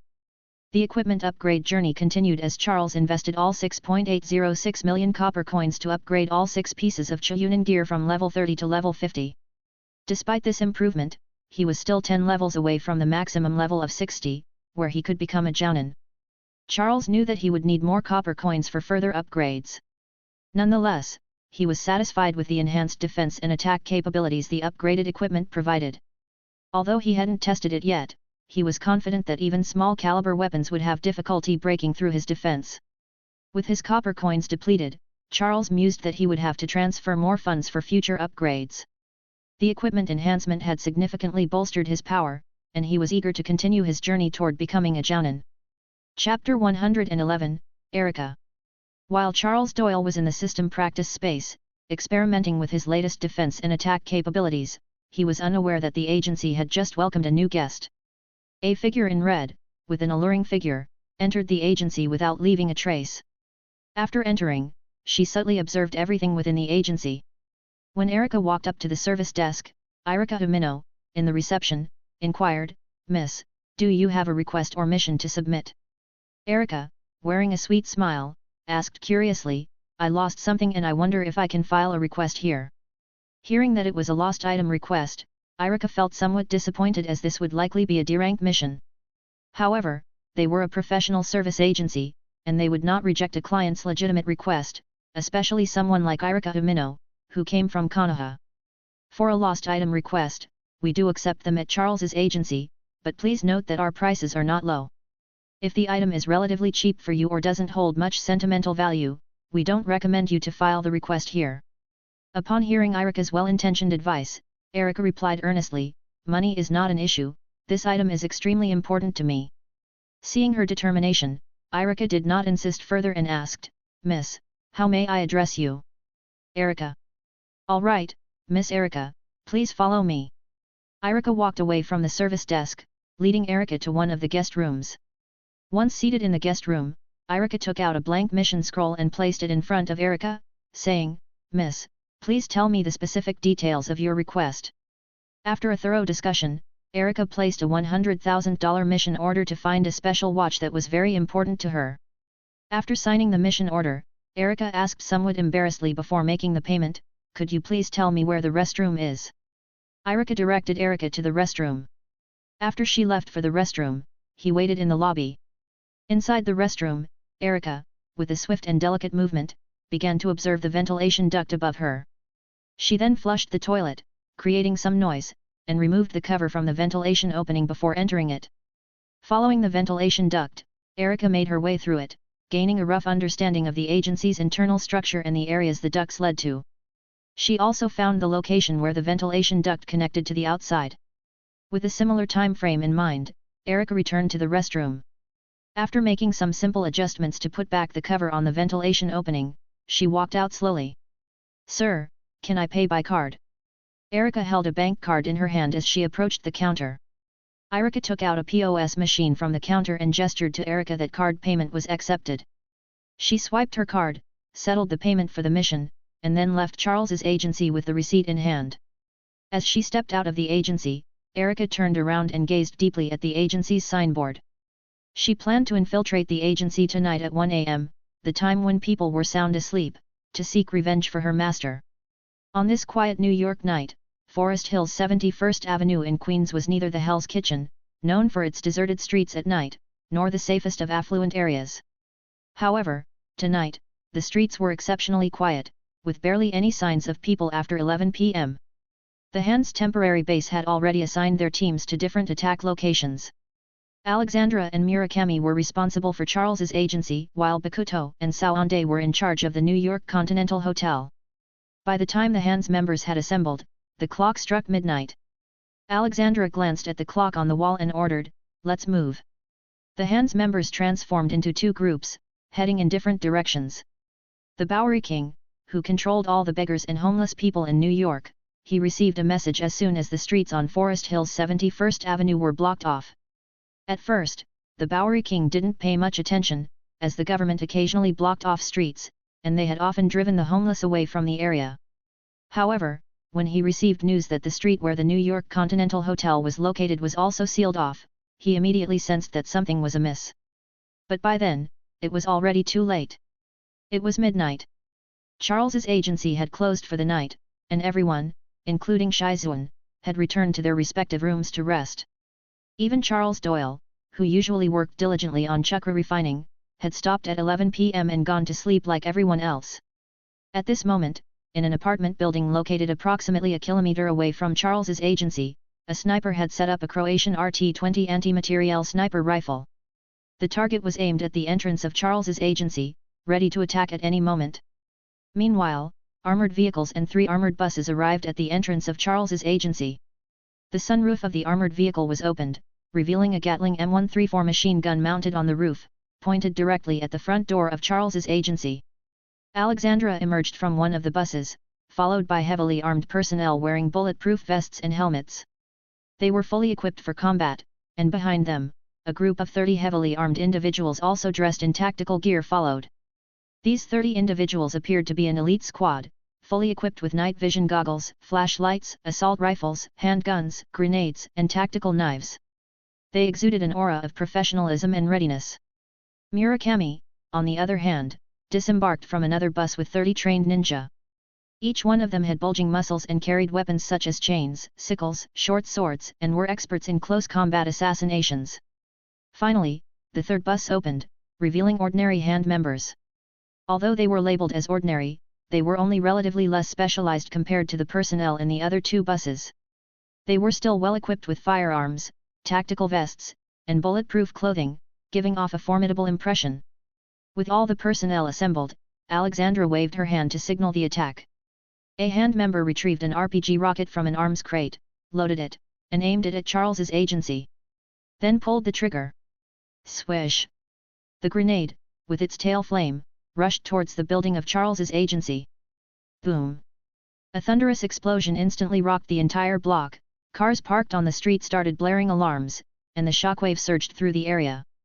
Although the building didn't collapse due to its structural integrity, it was severely damaged and left in ruins. Chapter 112, The Battle Begins, Bonus Chapter. On the other side, both Bakuto and Saand arrived outside the New York Continental Hotel in armored buses with their respective teams. The hotel's doorman, upon seeing the familiar armored buses, had a fleeting recollection of when the hotel was attacked by extremists. However, before he could react, the hand members disembarked and shot him dead. Close to 100 heavily armed hand members descended from the buses and Bakuto and Saand signaled the attack to begin. In an instant, nearly 10 of them retrieved hand grenades, pulled the pins, and hurled them into the hotel's corridors. The grenades rolled down the hotel hallways, and Karen, who was on duty at the reception desk, witnessed the scene. He immediately dropped to the floor and activated the alarm system. Boom! Boom! Boom! The hand grenades exploded, sending shrapnel flying in all directions. Some of the assassins in the hotel's executive corridors were caught off guard and were killed by the flying shrapnel. Others who were wearing bulletproof vests narrowly escaped death but were still terrified by the sudden onslaught. The hotel's alarms blared loudly, and announcements blared over the intercoms on various floors. The Continental Hotel is under attack. All guests may choose to evacuate or fight back. I repeat, the Continental Hotel is under attack by an unknown force. All guests may choose to evacuate or fight back. In the underground bar of the Continental Hotel, many assassins who were drinking and enjoying themselves were startled by the announcements. Within a second, some of them drew their pistols and started to be on guard, while others took the initiative to support the hotel and headed upstairs. A few chose to flee through the back door. However, those attempting to escape were in for a surprise, as the hand had already surrounded the hotel's exits. As soon as they revealed themselves through the back door, they were mercilessly gunned down by the hand members. In contrast, those assassins who were guests in the hotel immediately donned bulletproof vests and armed themselves upon hearing the announcements. They cautiously exited their rooms, ready to defend themselves. At this moment, Bakuto and Saand's men entered the hotel after the grenade explosions had ceased. They saw some wounded assassins on the ground and immediately shot them to ensure they were dead and wouldn't pose a threat later. As the hand members advanced through the hotel, they killed anyone they encountered without hesitation. Some of the assassins fought back upon seeing the situation, and a fierce battle broke out inside the hotel. Gunfire erupted, and sporadic grenade explosions added to the chaos. Meanwhile, Bakuto and Saand joined the fray, leveraging their mastery of Qigong, rendering the assassins helpless. None of the assassins present were a match for them in combat, and their presence significantly boosted the efficiency of the slaughter. After the grenade explosions, Karen had rushed to Winston's resting room and urgently informed him of the situation. "Winston, something terrible has happened. The Continental Hotel is under attack." Winston, who had already changed into his attire, wore a grave expression. "Notify our people, arm themselves, and prepare to fight back."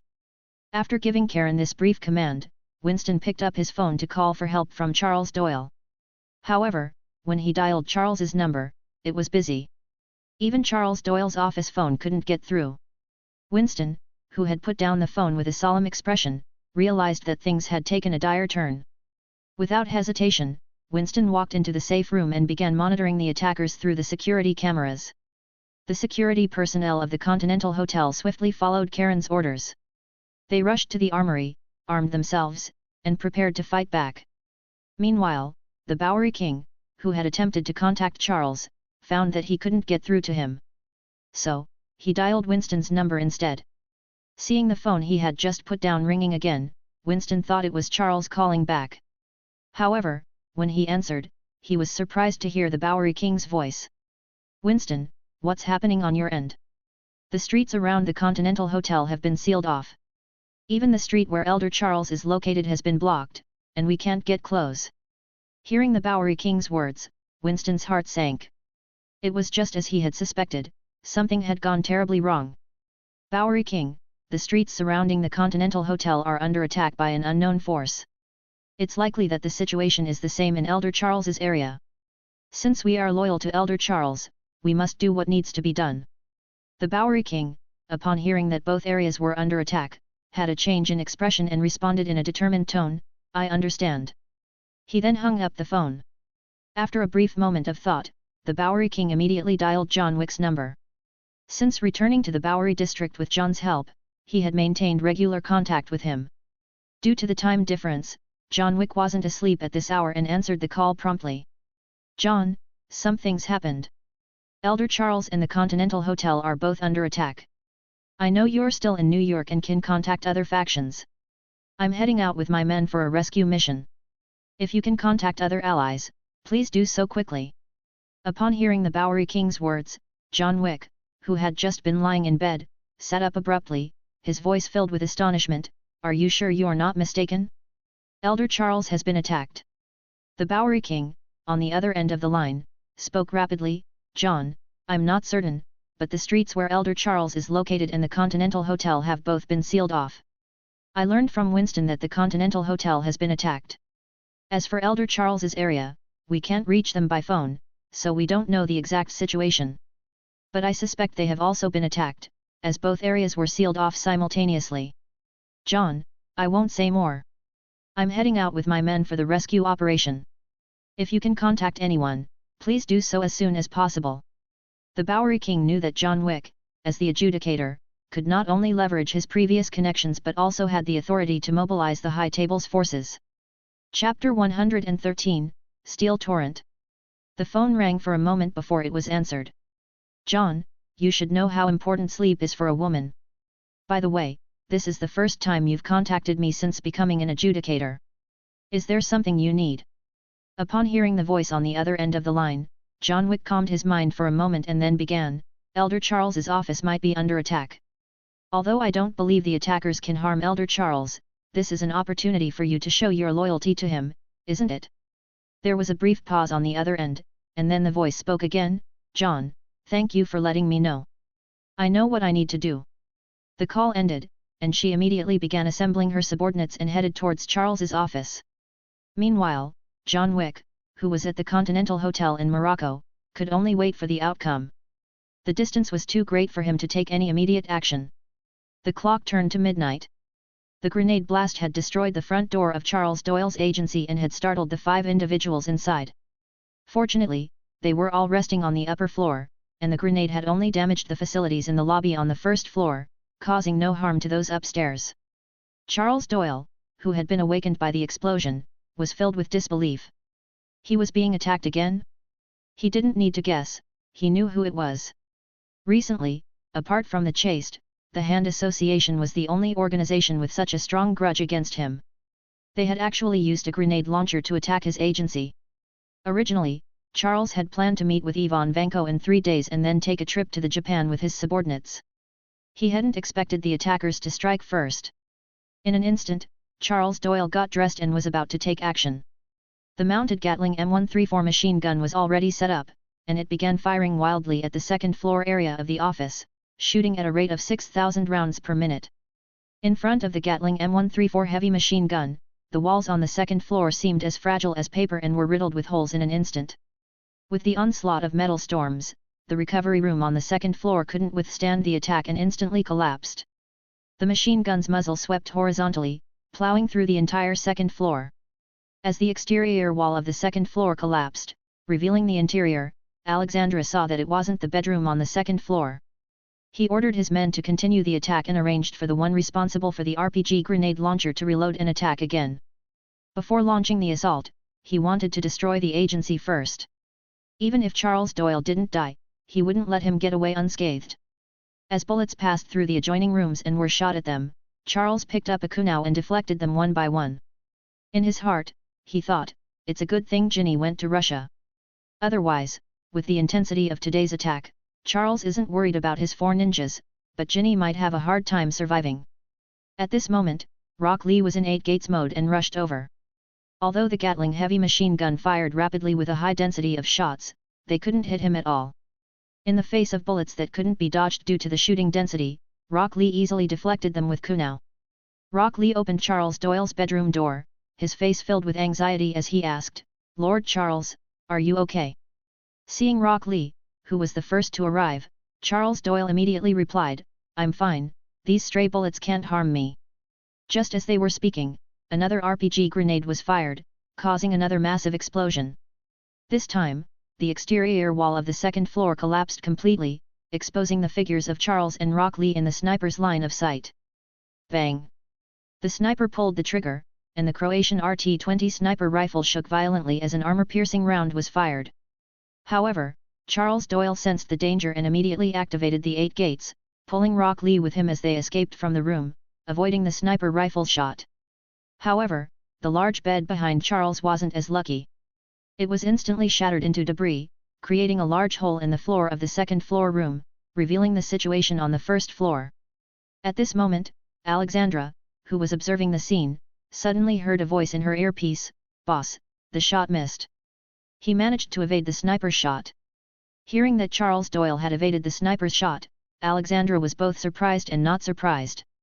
Madame Gao was the weakest among the 5 of them, but she still had formidable skills. If their opponents could kill Madame Gao, it meant they weren't simple individuals. Continue the attack. Shoot at any figure you see, whether it's him or not. Alexandra believed that as long as they hit, even if Charles Doyle didn't die, he would be seriously injured, simply because they themselves couldn't withstand more than a few rounds.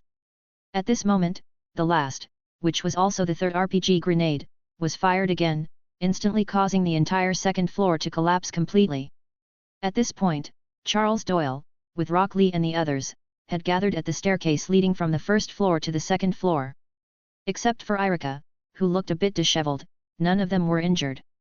Charles looked at everyone and then said, "Rock Lee and I will lead the way and charge outside to fight. When you hear the machine gun fire outside, stop, follow us and charge out. There's no need to hold back. Everyone outside is an enemy, and there's no need to spare anyone." "Yes, Lord Charles." X4. After discussing the battle plan, Charles turned to Rock Lee and said, "Rock Lee, come with me." Boom! 2 green figures shot out at supersonic speed towards the outside of the agency. Due to their size and speed, a sonic boom occurred inside the room. Facing the barrage of bullets and grenades, Charles Doyle and Rock Lee burst out of the room. With his Sharingan activated, Charles could see every move of the people outside as they moved at supersonic speed. Everything outside was instantly captured by Charles Doyle's keen eyes. He charged towards the armored vehicle with a machine gun mounted on the roof, which was spewing flames. Charles appeared in front of it in an instant and delivered a powerful punch. Boom! The armored vehicle was sent flying by Charles Doyle, crashing into a nearby bus and tearing it in half. The armored vehicle finally came to a stop only after crashing through a building on the opposite street.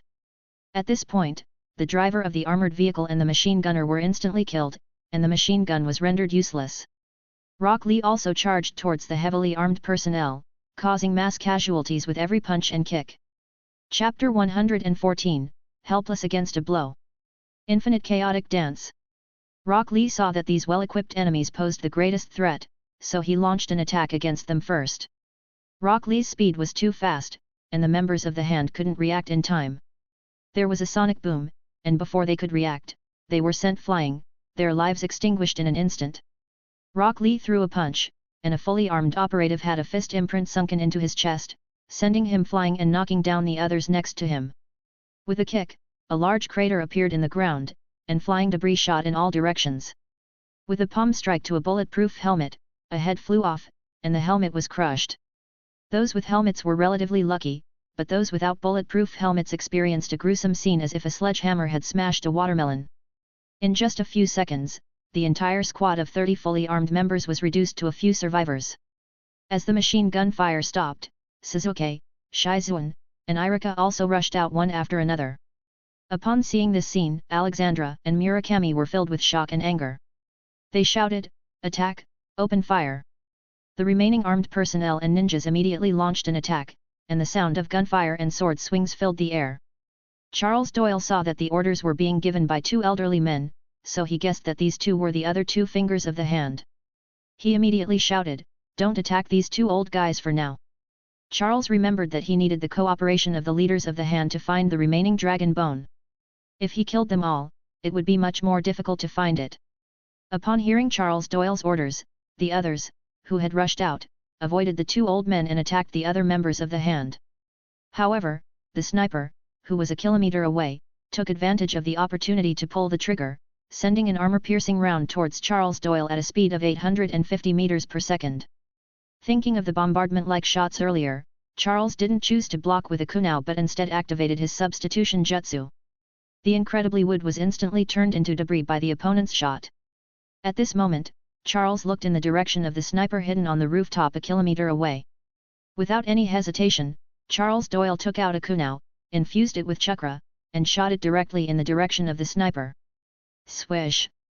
A sonic boom echoed as the kunai flew at a speed faster than the armor-piercing round from earlier, directly hitting the sniper with a headshot. With the distant enemy taken care of, Charles turned his attention to the surveillance cameras around the street. He found that the few remaining cameras had been sabotaged in advance by the hand members who arrived earlier. At this point, Charles Doyle and his group had nothing to worry about, as their opponents were just small fry. In the eyes of the Charles Doyle, using the substitution jutsu was already giving their opponent's face. Moreover, when dealing with small fry, using kunai to reap opponents is even faster than using ninjutsu, especially after Uchiha Suzuk activated his Sharingan. He played around with his shuriken, easily decapitating his opponents. The steel wires attached to the shuriken were terrifying killing tools, and Suzuk didn't even need to use his hands. The hand association members who ran around aimlessly ended up sacrificing themselves. As the three of them joined the battlefield, their reaping speed increased. Alexandra, seeing that things were going south, wanted to retreat but was stopped by Charles Doyle. "Where do you think you're going?" Charles Doyle asked. Seeing Charles Doyle blocking his path, Alexandra waved his hand, sending an invisible wave of energy towards him. Although the energy was invisible, it couldn't escape Charles's perception. He threw a punch, and his fist clashed with the energy. Boom! With a muffled sound, Alexandra took several steps back, finally stabilizing himself. His face turned extremely unsightly. "Which one of the 5 fingers of the hand are you?" Charles asked. "The aura you're emitting is far from impressive," he taunted. Hearing Charles's taunt, Alexandra's face darkened. He shouted, "Murakami, let's attack together, or we won't be able to escape." Hearing Alexandra's call, Murakami, who had been planning to escape during the chaos, could only give up. He had also noticed that the other 4 were occasionally looking in his direction, ready to intervene if he tried to flee. Murakami leaped and arrived next to Alexandra. The two of them stood shoulder to shoulder, and Murakami said, "Let's attack together." Seeing the two still discussing their plan, Charles Doyle sneered, "Two pests, joining forces won't change anything." Charles Doyle's figure instantly appeared in front of them, and he reached out with both hands, grabbing their arms and giving them a tug. Rib. With Charles Doyle's 8 gates active, his strength was overwhelming. He ripped off both of their arms. Ah! The two men clutched their shoulders and screamed in pain. They didn't feel anything during the tearing, but when they saw their familiar arms in Charles's hands, the pain receptors finally reacted. Alexandra and Murakami immediately used their remaining good hands to press several acupuncture points on their shoulders. This reduced the bleeding from their wounds, and they used their chi to seal the wounds, preventing further blood loss. After these operations, their already aged faces turned even paler, making them look more like the Walking Dead. Charles Doyle tossed their severed arms aside and looked at the two men who had temporarily stopped their bleeding. He spoke slowly, "You two gentlemen, don't be in such a hurry to leave. You see, your subordinates are almost gone." During Charles's speech, the sporadic gunfire that had been heard earlier had completely ceased. Even a few guys who wanted to pull the pins on their grenades and commit suicide hadn't had a chance to act before they met their demise. The two men looked around and found that their nearly 100 elite subordinates had been slaughtered in such a short amount of time. Clearly, they knew that they had kicked the hornet's nest. They had thought they were well prepared, but they didn't expect their opponent to be so powerful, far beyond their imagination. At this moment, Murakami looked at the man in front of him and immediately knelt on one knee, saying, "Lord Charles, I surrender." The attack was all Alexandra's idea. "As long as you spare my life, I am willing to share the secret of the dragon bone with you. I believe you have already found the dragon bone buried beneath Hell's Kitchen." Chapter 115, Surrender. On the side, Alexandra was infuriated when she heard Murakami's words. She said, "Murakami, how dare you?" Murakami, seeing Charles unfazed, continued, "My lord, I am willing to lead the hand in surrendering to you. The dragon bone can grant immortality, but it requires a special method. I am willing to provide you with that method." Seeing Murakami surrendering so unconditionally and revealing the true secret of the hand, Alexandra's face turned even uglier. He knelt down as well and lowered his head, saying, "Lord Charles, I am also willing to surrender." By now, Suzuk and the others, who had dealt with all the enemies, had approached and surrounded the two men. Charles Doyle looked at Irika, who was nearby, and said, "Tie them up for me." On the other side, the Bowery King and others had just gathered their subordinates and were rapidly heading towards Charles's agency. New York Continental Hotel. The sudden attack had driven the assassins in the hotel back, but after Karen cut off the hotel's power supply and with his knowledge of the terrain, the hotel's security personnel and the assassins inside launched an effective counterattack. For a while, casualties mounted on both sides. However, the Continental Hotel was Winston's headquarters, and to prevent a recurrence of the defeat by the Adjudicator, Winston had increased security personnel and equipped them with more advanced weapons. The hotel's security personnel had become a sharp blade that plunged straight into the Han's forces. If not for Saand and Bakuto, the Han's members might not have been able to contend with the Continental Hotel's security forces. The battle between the two sides was intense, and for the time being, it was difficult to determine the outcome. On the other side, the personnel responsible for sealing off the forest hills in Queens didn't pay much attention to the sudden cessation of gunfire. They had received orders to seal off the area, believing that there was an anti-terrorism exercise happening inside, and their job was to keep unrelated people away. As for what was happening inside, they didn't care. At the ruins of Charles's agency, Irika had already tied up the two men and brought them to kneel in front of Charles Doyle. He had gone back inside the agency to search for something. Seeing the two men in front of him, Charles Doyle patted their cheeks and then spoke slowly, "The hand has 5 fingers. Besides Madame Gao, whom I've already eliminated, where are Saand and Bakuto?" Upon hearing Charles's question, the two men looked at each other and then Murakami spoke. They led a group to attack the Continental Hotel. Hearing that Saand and Bakuto had gone to attack the Continental Hotel, Charles felt relieved. It seemed he wouldn't need to make a trip to Japan. "Suzuk, Lee, you two head to the Continental Hotel and bring back Saand and Bakuto. Kill all the other intruders. Be careful to avoid surveillance on the way." Upon hearing Charles's orders, the two of them answered, "Yes." Their figures flickered, and they disappeared instantly. This time, Charles Doyle didn't instruct them to take a car because he wasn't sure if the cars in his garage were still in working condition. The focus returned to Alexandra and Murakami in front of Charles, who spoke calmly, "You have some interesting ideas, splitting your forces into two groups, one to attack my agency and the other to destroy the Continental Hotel. Did you think you could take me down with such confidence? Just relying on this scrap metal?" Charles gestured towards the RPG rocket launcher and the armored vehicle that had crashed into a nearby shop. Alexandra, kneeling on the ground, couldn't help but twitch his mouth at the thought, "If I had known these things wouldn't be useful against you, would I have chosen them? If you were in Japan, I could have used missiles against you, let alone dirty bombs and portable nukes." Clearly, Alexandra was still somewhat unwilling to accept this defeat. Now, he wasn't just worried about Charles getting the hand, he was uncertain if he would even survive. Seeing that the two men remained silent and hung their heads lower, Charles exclaimed, "Raise your heads." Reluctantly, the two men lifted their heads.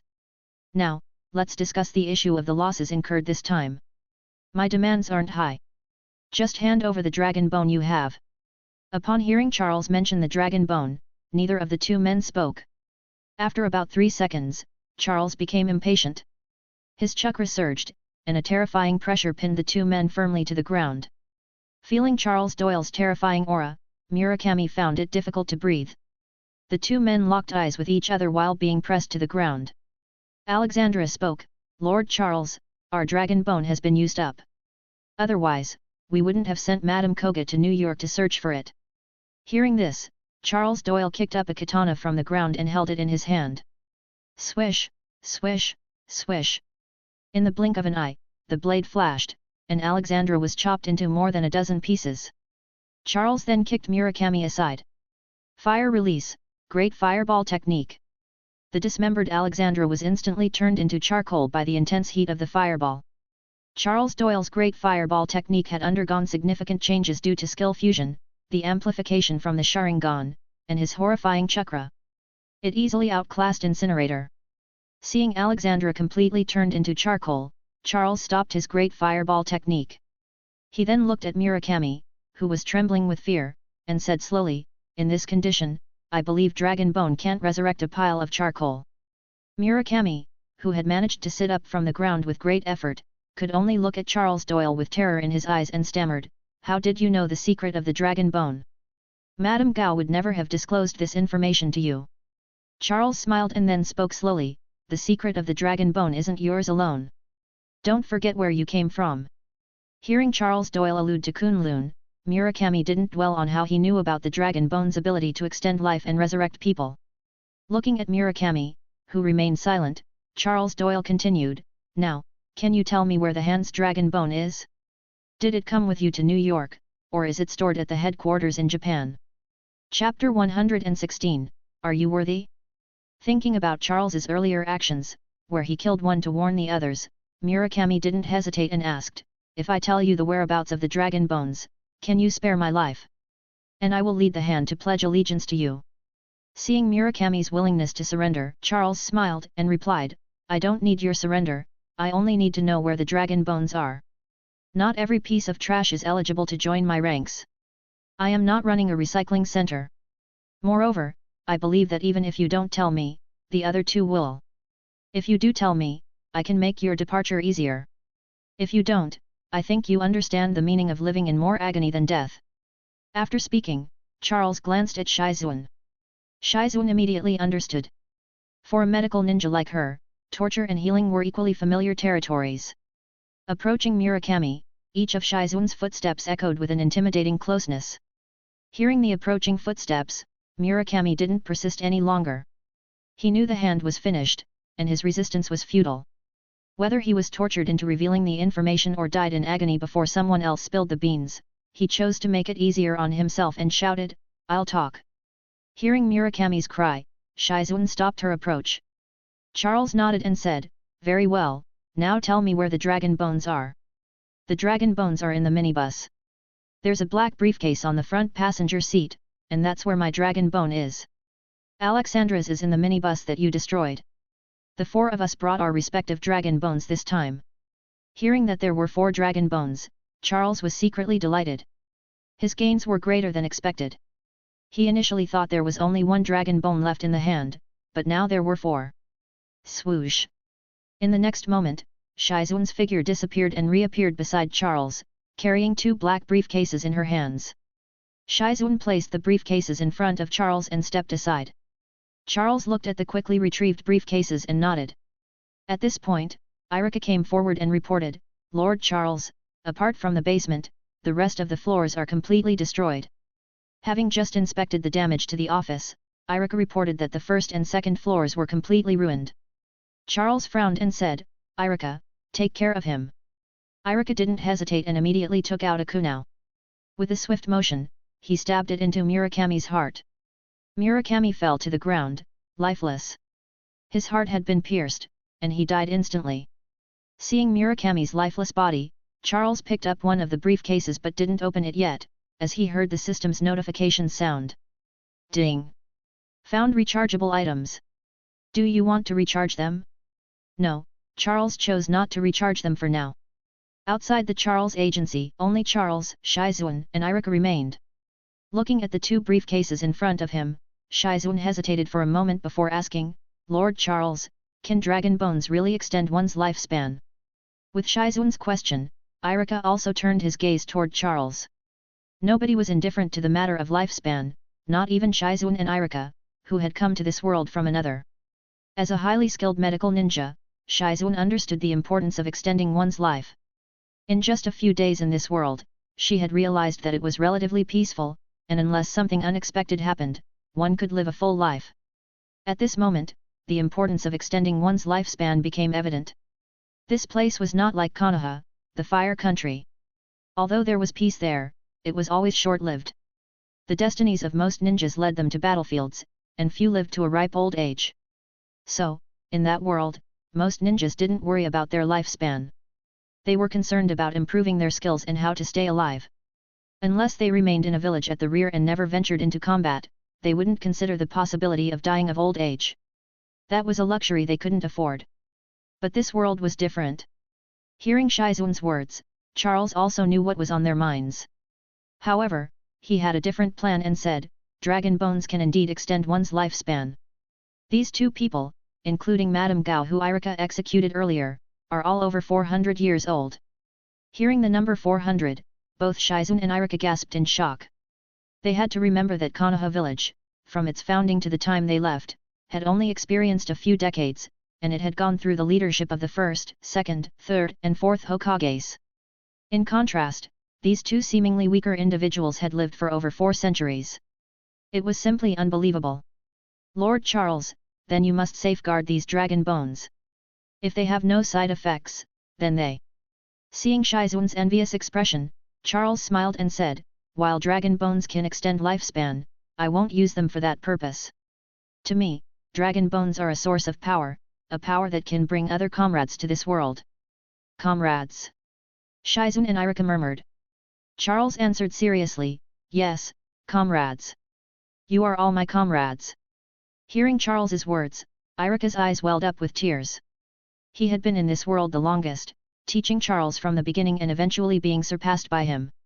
He had always considered himself Charles's subordinate, but today, hearing Charles call them comrades, he was deeply moved. As for Shizune, who had just arrived in this world, she was curious. "Comrades? Weren't we all your subordinates, just like Lord Hokage's subordinates?" Although Shizune had recently arrived, she didn't fully understand the depth of their relationship, but the seed of camaraderie was planted in her heart. Now, Irika, overwhelmed with emotion, said, "Lord Charles, wherever we can obtain such things, I will find them for you." Charles smiled and was about to respond. Swoosh! However, Charles's figure flashed as he appeared on top of a nearby rooftop, clutching Irika, who had come to assassinate him. Irika saw that Charles's agency, which had been intact during the day, had turned into ruins and exclaimed in shock. Although Irika's voice was low, Charles still heard it. Lifting Irika, Charles returned to his previous location, and with a single blow, he knocked her unconscious. Seeing the woman in red clothes fainting in front of them, Irika was surprised and asked, "Irika?" Hearing Irika call out this person's name, Charles was puzzled and asked, "Do you know her?" Chapter 117, Assassination, Bonus chapter. Lord Charles, this lady visited the agency this afternoon and assigned a mission, but now it seems she might have been here for reconnaissance, Shizune explained. Hearing that she had come for reconnaissance, Charles looked at the woman in red who was now on the ground and murmured to himself, Erica, in red. After thinking for a moment, Charles realized that this was none other than the disciple of S.H.I.E.L.D. She must be here for revenge, but unfortunately, her strength was still too weak. Erica, cancel the mission request directly. This is S.H.I.E.L.D's disciple, execute her immediately. Yes. Erica didn't hesitate at all. If someone was an enemy, they should be executed, regardless of their gender or appearance. The fate of an enemy should be hell, nothing else. Moreover, Erica didn't find Erica's appearance particularly remarkable. Without any hesitation, Erica threw a shuriken that severed Erica's neck while she lay on the ground. This self-proclaimed most beautiful female assassin in the Marvel Universe didn't even have a chance to show her abilities before meeting her demise. Seeing Erica had been executed, Charles formed hand seals and tapped the ground. Summoning Jutsu. In a puff of smoke, the handsome ninja dog, Urushi, appeared. Lord Charles, how can I assist you? Urushi asked. Seeing Urushi's stylish appearance with a spiky hairdo resembling a hedgehog, Charles couldn't help but find him rather cool, with a somewhat rebellious handsomeness. Upon seeing Urushi, Charles thought of someone else, Kakashi Hatake. Charles opened one of the boxes in front of him, revealing a section of dragon bone, and said, Urushi, try to see if you can detect any scent from this. Urushi approached and sniffed the dragon bone, then leaped onto a rooftop to begin distinguishing the scent. After a few seconds, Urushi jumped down from the rooftop and returned to Charles, reporting, Lord Charles, the scent from this bone is very distinct. Apart from this location, there are 2 other places with this scent, and the other 2 places are very close, practically next to each other. Charles nodded and then turned to Erica, saying, Erica, follow Urushi and retrieve the other 2 portions of dragon bone for me. Yes, I promise to complete the mission. Erica immediately responded loudly when he saw that Charles had entrusted him with such an important task. Go quickly and return swiftly. If you encounter other hand leaders on the way, you don't need to bring them back. Just execute them on the spot. Charles already knew the locations of the dragon bone pieces, so there was no need to bring Bakuto and the others back for execution. Swoosh! The figures of Erica and Urushi turned into blurs as they disappeared instantly. At the scene now, only Charles and Shizune remained. Charles didn't avoid Shizune's gaze. Instead, he picked up one of the dragon bone pieces, and the system's recharging sound rang in his mind again. Ding! Special item detected. Would you like to recharge? This time, Charles didn't reject it. Instead, he silently thought, recharge. In an instant, a mysterious radiance seemed to pass through Charles's hands as the dragon bone was directly consumed. Ding! Recharge successful. Received 500 gold coins. Hearing the result of the recharge, Charles was slightly surprised. It was more than he had expected. The size of this dragon bone was much smaller than the one Charles had obtained before. If size was an indicator, the dragon bone he had excavated earlier could yield more than 16 portions. Could it be that dragon bones could vary in size? Charles couldn't quite figure it out, but he decided to recharge the dragon bone in front of him. It was another recharge worth 500 gold coins. With this, Charles's gold coin balance broke through the 5,000 mark, reaching 5,296 coins. This made Charles even more eager for the next 2 portions of dragon bone. On the other hand, Shizune watched Charles absorb the dragon bone with curiosity but didn't ask anything. As a mature ninja, she knew when to inquire and when to remain silent. After completing the recharge, Charles opened his eyes. What he saw was a ground littered with corpses, with even the asphalt streets stained a dark red. The pungent smell of blood filled the air. There were over 100 bodies lying on the streets outside the agency. Just a while ago, Charles had been too busy to notice, but now the scene was undeniably gruesome. Seeing Charles looking around, Shizune furrowed her brow slightly and suggested, Lord Charles, maybe you should take a break over there while I clean up the battlefield. Hearing Shizune offer to clean the battlefield, Charles shook his head and replied, never mind, Shizune. No need to clean up this area. After we resolve the situation at the Continental Hotel, professional cleaners will come to deal with this. Charles didn't want Shizune to do this dirty work. He took out 2 chairs from his storage space and placed them in an empty spot. Shizune, come and sit here. We'll wait for them. Hearing Charles's instructions, Shizune looked around at the scene. She didn't insist on cleaning up either. Without refusal, Shizune came over to sit in one of the chairs next to Charles. As they sat there, Charles and Shizune engaged in conversation. Charles asked Shizune about her experiences while traveling with Tsunade, and Shizune shared interesting stories and anecdotes from their journeys. Both were willing to talk and willing to listen, and they conversed on the quiet street as if they were simply chatting. If there were some snacks and a bit of alcohol, it would have been a very pleasant scene. However, the two of them chatting amidst a sea of corpses and blood-stained streets was an eerie sight. Meanwhile, on the other side of town, Bowery King, accompanied by his top enforcer and a group of henchmen, had approached the restricted area. Observing the law enforcement officers sealing off the streets with boundary lines, Bowery King gestured and led his henchmen to crawl into an open manhole cover. They were planning to navigate the underground sewage system of New York to bypass the blockades and go to support Elder Charles. Chapter 118, Reinforcements. Due to his familiarity with the underground pipeline system of New York City, Bowery King and his henchmen quickly bypassed the police blockade. In an alleyway just 3 blocks away from Forest Hill's 71st Avenue, Bowery King and his men emerged from a manhole. With Bowery King and Erla included, there were a total of 32 people. He had brought along his most elite subordinates, each of them armed to the teeth. Despite being relatively close to Elder Charles's office, the night was eerily silent, and there was no sound of gunfire. Worried, Bowery King wondered if the battle had already concluded. Had the Elder won or lost? Bowery King didn't dare to dwell on the thought. He led his men carefully toward their destination. However, what Bowery King didn't know was that Charles and Shizune had already detected their approach as they reached the intersection. If Charles hadn't stopped Shizune, who volunteered to engage them, Bowery King and his men might have met their end, becoming the unfortunate casualties at the hands of their own side. As they got closer, Bowery King soon spotted Elder Charles and a woman with Asian features engaged in conversation. Seeing them talking, Bowery King's heart finally settled.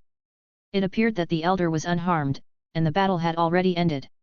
However, when he took a look around, Bowery King's pupils contracted, and he felt a deep sense of dread. The shattered bus, destroyed armored vehicles, Charles's agency in ruins, and the countless corpses on the ground. How many people had died here? With cautious steps, Bowery King and his men approached the scene. Bowery King didn't dare to approach slowly. He immediately led his men to Elder Charles's side. Bowery King knelt down on one knee, and Erla, seeing her boss kneel, followed suit. The rest of the subordinates quickly imitated. With a rustling sound, all 32 of them knelt before Charles. "Forgive us, Elder Charles.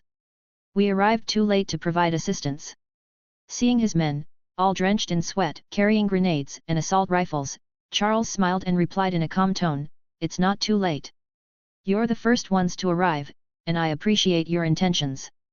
Hearing Charles's calm response, Bowery King felt relieved. Knowing that they were the first to arrive gave him some peace of mind. "Well, how did you know about the attack here?" Charles inquired. At that moment, a gentle breeze carried the strong scent of blood, causing a silence to fall upon the scene. Bowery King, still on one knee, answered, "Elder Charles, all the beggars and homeless people in the entire city are under my command. When they began to be dispersed from this area, and roadblocks were set up near the Continental Hotel, I received information immediately.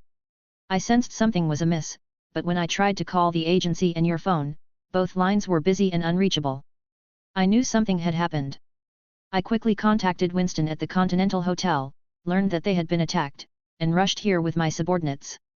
Along the way, I also informed the adjudicator John Wick to mobilize other forces in New York for reinforcement. I imagine more reinforcements will arrive shortly." Listening to Bowery King's explanation, Charles nodded. Both the agency's phone lines and his personal phone had been destroyed during the first wave of attacks by the Hand. So, it made sense that calls couldn't get through. "Get up, there's no need to kneel. Everything is fine on my end. The enemy has been completely eliminated." Bowery King and his men, still on one knee, hesitated before finally rising to their feet. Looking at the numerous subordinates brought by Bowery King, Charles considered for a moment before saying, "Since you've already arrived, don't stand around. Take your men and help clean up the scene." "Understood, Elder Charles." Without hesitation, Bowery King immediately led his men to start cleaning up the battlefield. Charles also stopped conversing with Shizune for the time being. Meanwhile, another group of reinforcements had been intercepted by the police at the blockade. The director of the Belarusian syndicate, leading a whole convoy, was detected by the police in charge of the blockade as soon as they arrived. Their sheer numbers made them an easy target for detection. After some negotiations, and even the director using his connections, they were unable to enter by car. They had no choice but to leave their vehicles behind and employ the same method as Bowery King, sneaking into the blocked-off area. At the New York Continental Hotel. After half an hour of slaughter, the resistance within the Continental Hotel had diminished significantly under the leadership of Bakuto and Saand. Although the initial power outage had caused some trouble for the Hand's members, they quickly adapted to the unfamiliar terrain with the guidance of their leaders. The first 3 floors of the hotel had been completely cleared of resistance, and there was not a single survivor left. Karen also had met a gruesome end at the hands of Bakuto. Although there were still remnants of resistance within the Continental Hotel, the balance of victory had already tilted in favor of the Hand. Without reinforcements, Winston's fate was sealed. Bakuto and Saand had split up at this point. One of them proceeded toward the guest area of the hotel, leading his men to continue the slaughter, while the other led a group toward Winston's safe house. Meanwhile, Suzuk and Lee were sprinting at full speed. After bypassing the blockade, they finally arrived at the 3-way intersection where the Continental Hotel was located. Seeing the Continental Hotel blocked by 2 armored buses and surrounded by dozens of gunmen, they paid no heed. Suzuk held 2 kunai in his hands, eyeing the enemies before him. He said to Rock Lee, let's have a competition this time. Let's see who can take down more enemies. Excited by the idea of competition, Rock Lee immediately responded, agreed. We'll see who can rack up the highest kill count this time. 1, 2, 3. Chapter 119, Competition. With just 3 words spoken, Uchiha Suzuk activated his Sharingan and rushed forward. He quickly pulled out 10 kunai from his ninja pouch and launched them directly at the enemies guarding the Continental Hotel. Swish, swish, swish. The kunai had explosive tags tied to their tails, and they ignited as soon as they were released. Suzuk didn't wait to see the results but calmly formed a cross shape with his hand and charged straight into the Continental Hotel. On the other side, Rock Lee saw Suzuk take the lead in this performance and didn't hesitate. He immediately sprinted towards other targets. Bang, bang, bang. Since he hadn't activated the 8 gates technique, Lee's speed, although incredibly fast, was still slightly slower than his previous supersonic state. However, the members of the Hand had no chance to react. Lee, despite his slightly slower pace, quickly eliminated the remaining 6 gunmen on the perimeter. However, he had killed 4 fewer enemies than Suzuk. Seeing himself falling behind Suzuk in terms of body count, Lee didn't hold back and shouted, 8 gates release, the gate of limit, open. Green chakra flames surged instantly, and veins bulged on Lee's forehead.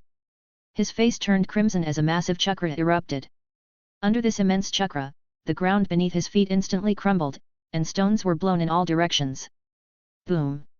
Instead of charging directly into the Continental Hotel, Lee ran along the exterior walls of the building, making it easier to locate targets and continue hunting. Lee sprinted towards the 4th floor. Boom! The terrifying sound waves caused the glass on the exterior walls of the hotel to shatter, scattering glass shards to the ground. Inside the hotel, both Bakuto and Saand with his henchmen immediately heard the explosion from outside the building.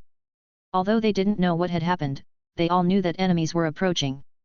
While the explosive tags also created explosions, Saand and Bakuto could distinguish the difference between these explosions and their own grenades. They immediately became alert.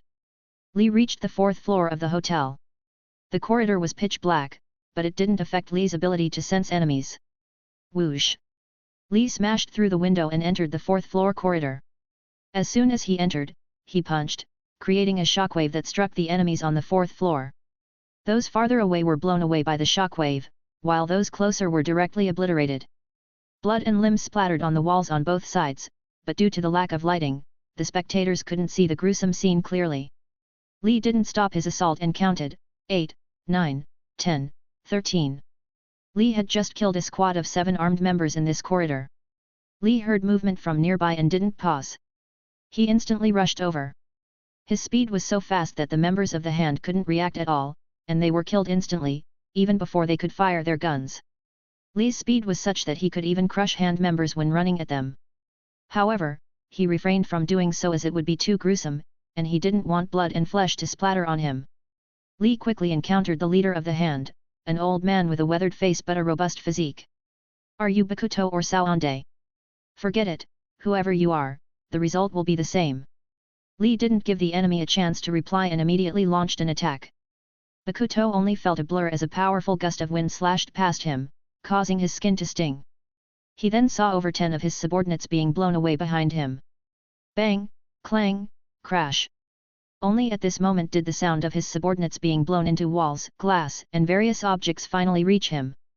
However, there was not a single scream, and Bakuto realized that he had run into a formidable opponent. "Who are you?" As Bakuto spoke, he secretly activated his chi. Lee didn't answer Bakuto's question but muttered to himself, "Counting you, that makes 30. In a flash, Lee appeared in front of Bakuto and delivered a punch to Bakuto's shoulder. Since he needed to capture him alive, Lee's attack had very little strength, even less than 10%, to avoid accidentally killing him. However, even with less than 10% of his power, Lee's punch sent Bakuto flying. If not for his ability to channel chi through his body, Bakuto's shoulder would have been shattered. With just one touch, Bakuto knew he was no match for his opponent and immediately used his chi to perform a manipulate objects attack. All the objects in the corridor were sent hurtling toward Lee, but Bakuto was already preparing to jump out of the window and escape. The 4th floor height was no obstacle for him. As he watched the various objects flying towards him, knives, shuriken, daggers, vases, paintings, chairs, and more, Lee paid them no mind. He simply accelerated, and before the attacks could reach him, he was already in front of Bakuto. Lee grabbed Bakuto and slammed him against the nearby wall. Boom! Bakuto crashed into the wall, causing a section of the corridor to collapse, and he fell into an unoccupied guest room. Fortunately, the room was empty, as no assassins had checked in. Bakuto's attack with manipulated objects had only been aimed at where Lee had been standing before, and it had all been in vain. In front of Lee's supersonic speed, Bakuto's resistance was futile. Swish! Lee appeared in front of Bakuto once again. This time, he controlled his strength carefully, as he needed to capture Bakuto alive. He focused on Bakuto's head and delivered a punch, causing Bakuto to lose consciousness. Seeing Bakuto unconscious, Lee hesitated for a moment. The competition wasn't over yet, but he couldn't leave Bakuto unattended. He couldn't risk him escaping. Lee reached into his ninja pouch and pulled out a strong rope made by Irika. It was exceptionally sturdy, and ordinary people couldn't break free from it. Approaching the unconscious Bakuto, Lee bound him tightly in a fetal position, securing him so he couldn't move. He then slung Bakuto over his back. The competition was far from finished, and Lee had to continue hunting enemies. Chapter 120, 29 vs 29. On the other side, the leader of the Belarusian gang led her subordinates into the sewer, enduring the foul stench inside. They managed to bypass the police blockade and emerged near Forest Hill's 71st Avenue, next to a sewage manhole. Since taking charge of the Belarusian gang, she had never been in such a sorry state. However, she had come to support Elder Charles, so she led her subordinates through the sewer. As they sneaked through, the leader and her team quickly approached the street near Charles' agency. They saw Bowery King and his men cleaning up bodies. The leader of the Belarusian gang knew that John Wick hadn't been wrong. The enemies truly couldn't harm the elder, but unfortunately, they hadn't been the first to arrive and support her. She and her subordinates quickly reached Charles Doyle's side and immediately knelt down in front of the man to express their loyalty. "Elder, we came to rescue you, please forgive our tardiness." Looking at the woman and her subordinates in front of him, Charles spoke, "It's all right, you can rise." "Are you the ones John Wick informed to come and help?" Charles asked. "Yes, Elder Charles," she replied as she and her subordinates stood up. "John informed us that this area might be under attack, so I brought my men here as quickly as possible. Fortunately, you, Elder, haven't been injured, and you've even dealt with the incoming enemies."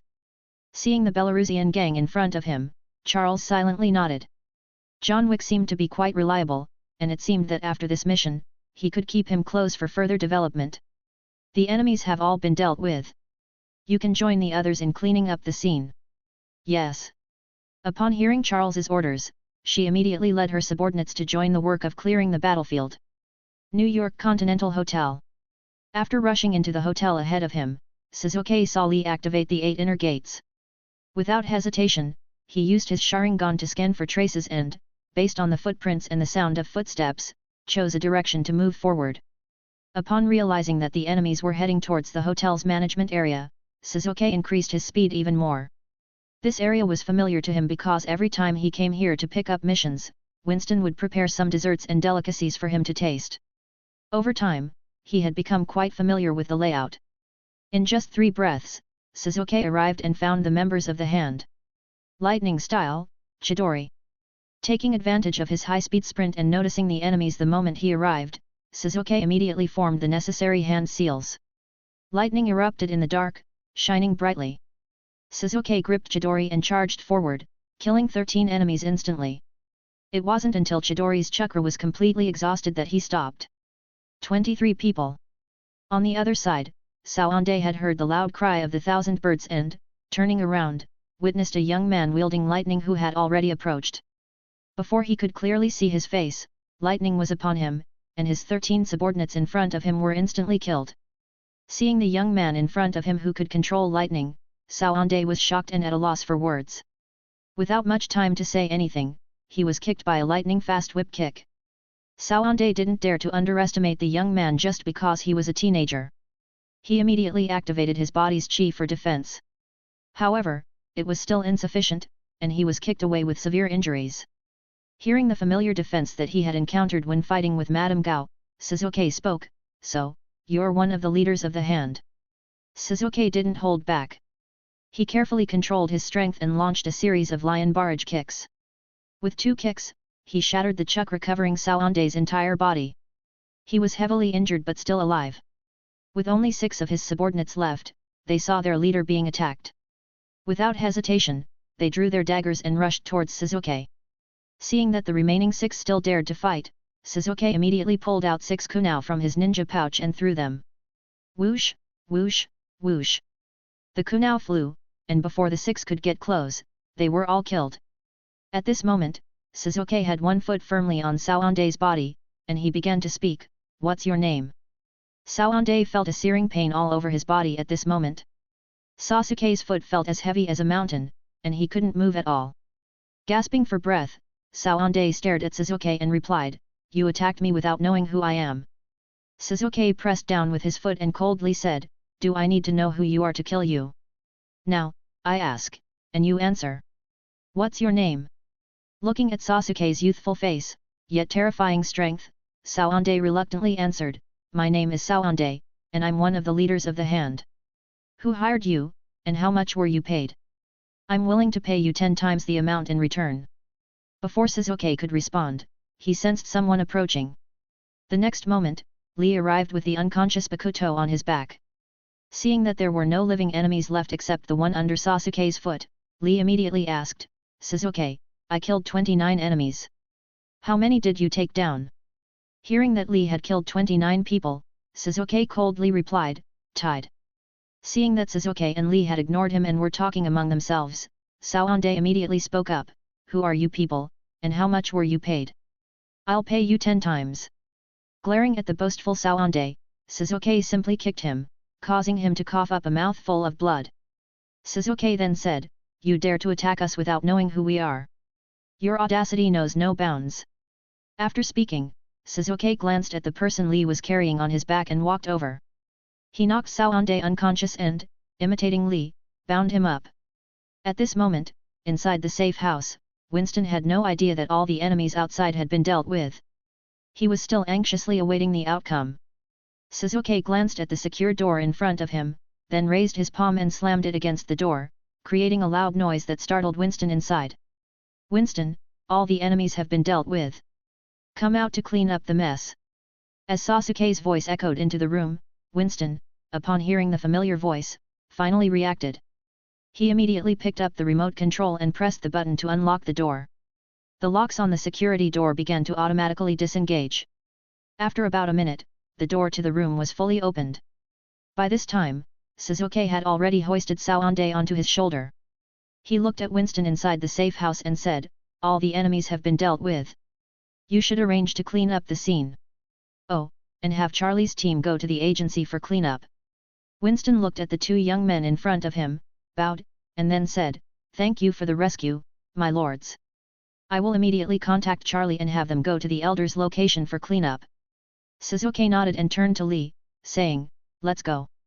We'll take the target back to Lord Charles." With that, the two of them turned and left, leaving Winston standing in the safe house. As he watched the departing figures, Winston couldn't help but sigh deeply. Was this the power that Elder Charles possessed? Just the two of them had wiped out the enemies who had nearly breached the Continental Hotel. Chapter 121, Conclusion. Number Mass Release, 2/5. At this moment, Irika, accompanied by Urushi, arrived at the intersection near the Continental Hotel. They observed the scattered corpses on the ground, realizing that Suzuk and the others had been here. Urushi sniffed the air and then climbed into one of the large buses parked near the hotel's entrance.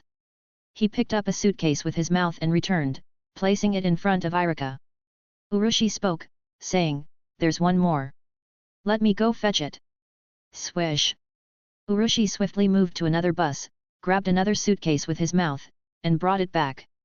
Seeing Urushi retrieve two pieces of dragon bone one after another, a smile appeared on Irika's face. He then said, "You've worked hard, Urushi. I'll take it from here." Urushi raised his head and cast a serious look at Irika, saying, "I hope you can safely deliver Master's belongings." Bang! Without waiting for Irika's response, Urushi released his summoning technique and returned to the summoning world. Irika watched Urushi's departure, picked up the two suitcases, and was about to leave when he heard a voice from behind. "Irika-sensei."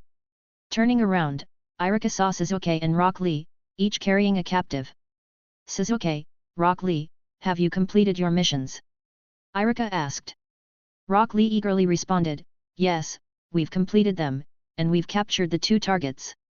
Irika wore a smile as he replied, "Congratulations on completing your tasks. However, Lord Charles has given new instructions. We don't need to take these two back, we can execute them here. We've already found what we needed, so there's no need to bring them back." As he spoke, Irika gestured toward the suitcases he held, indicating that the captives were no longer valuable. Hearing Irika's words, Suzuk and Rock Lee immediately released the captives, and Irika approached to carry out their execution. After dealing with the targets, Irika picked up the suitcases and addressed the two young ninja, saying, "Let's go. We'll return and report." And so, the three of them headed back towards the agency. On the other side, outside Charles's agency, Charles sat in a chair, watching the busy scene in front of him. He couldn't help but sigh. Having people to help made things much easier, otherwise, cleaning up this many bodies would take who knows how long. However, when he glanced at the nearly ruined office, Charles felt a headache coming on. Rebuilding it would be a daunting task, and the construction progress here was painfully slow. It was almost unbearable. It seemed that once Ginny returned, he would have to assign the construction tasks for the office and the base to the construction team from China. Otherwise, he feared that even after a year, his office might still not be fully rebuilt. As Charles's thoughts wandered, Irika returned with Suzuk and Rock Lee, along with two suitcases.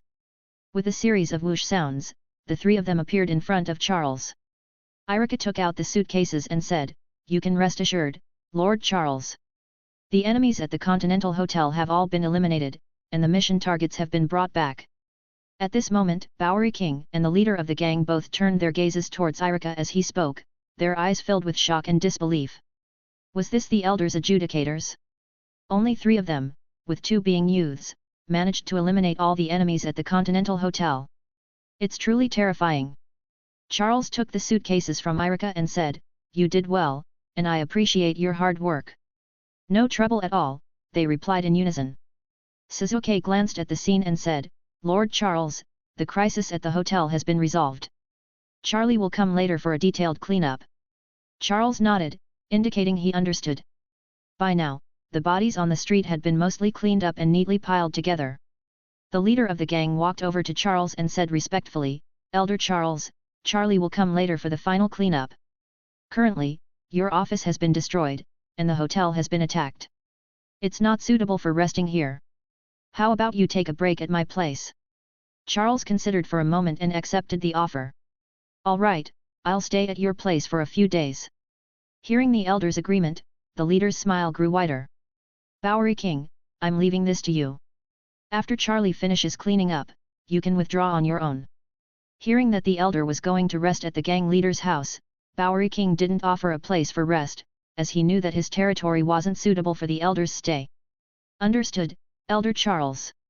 Following the leader of the gang, Charles and his group of 5 arrived at the theater managed by the Belarusian Mafia. Elder, this is the best room in the Opera House, and it will always be reserved for you. You are welcome to stay here anytime in the future. As for the 3 adjudicators, I have arranged adjoining rooms for them. If you need anything, there are phones in the rooms, and dedicated service staff will be available. Charles accepted the room key, nodded, and didn't say much. After opening the door, Charles addressed his companions, saying, "Good night, and I wish you all sweet dreams." He closed the door and immediately opened the 2 suitcases containing the dragon bones, proceeding to recharge.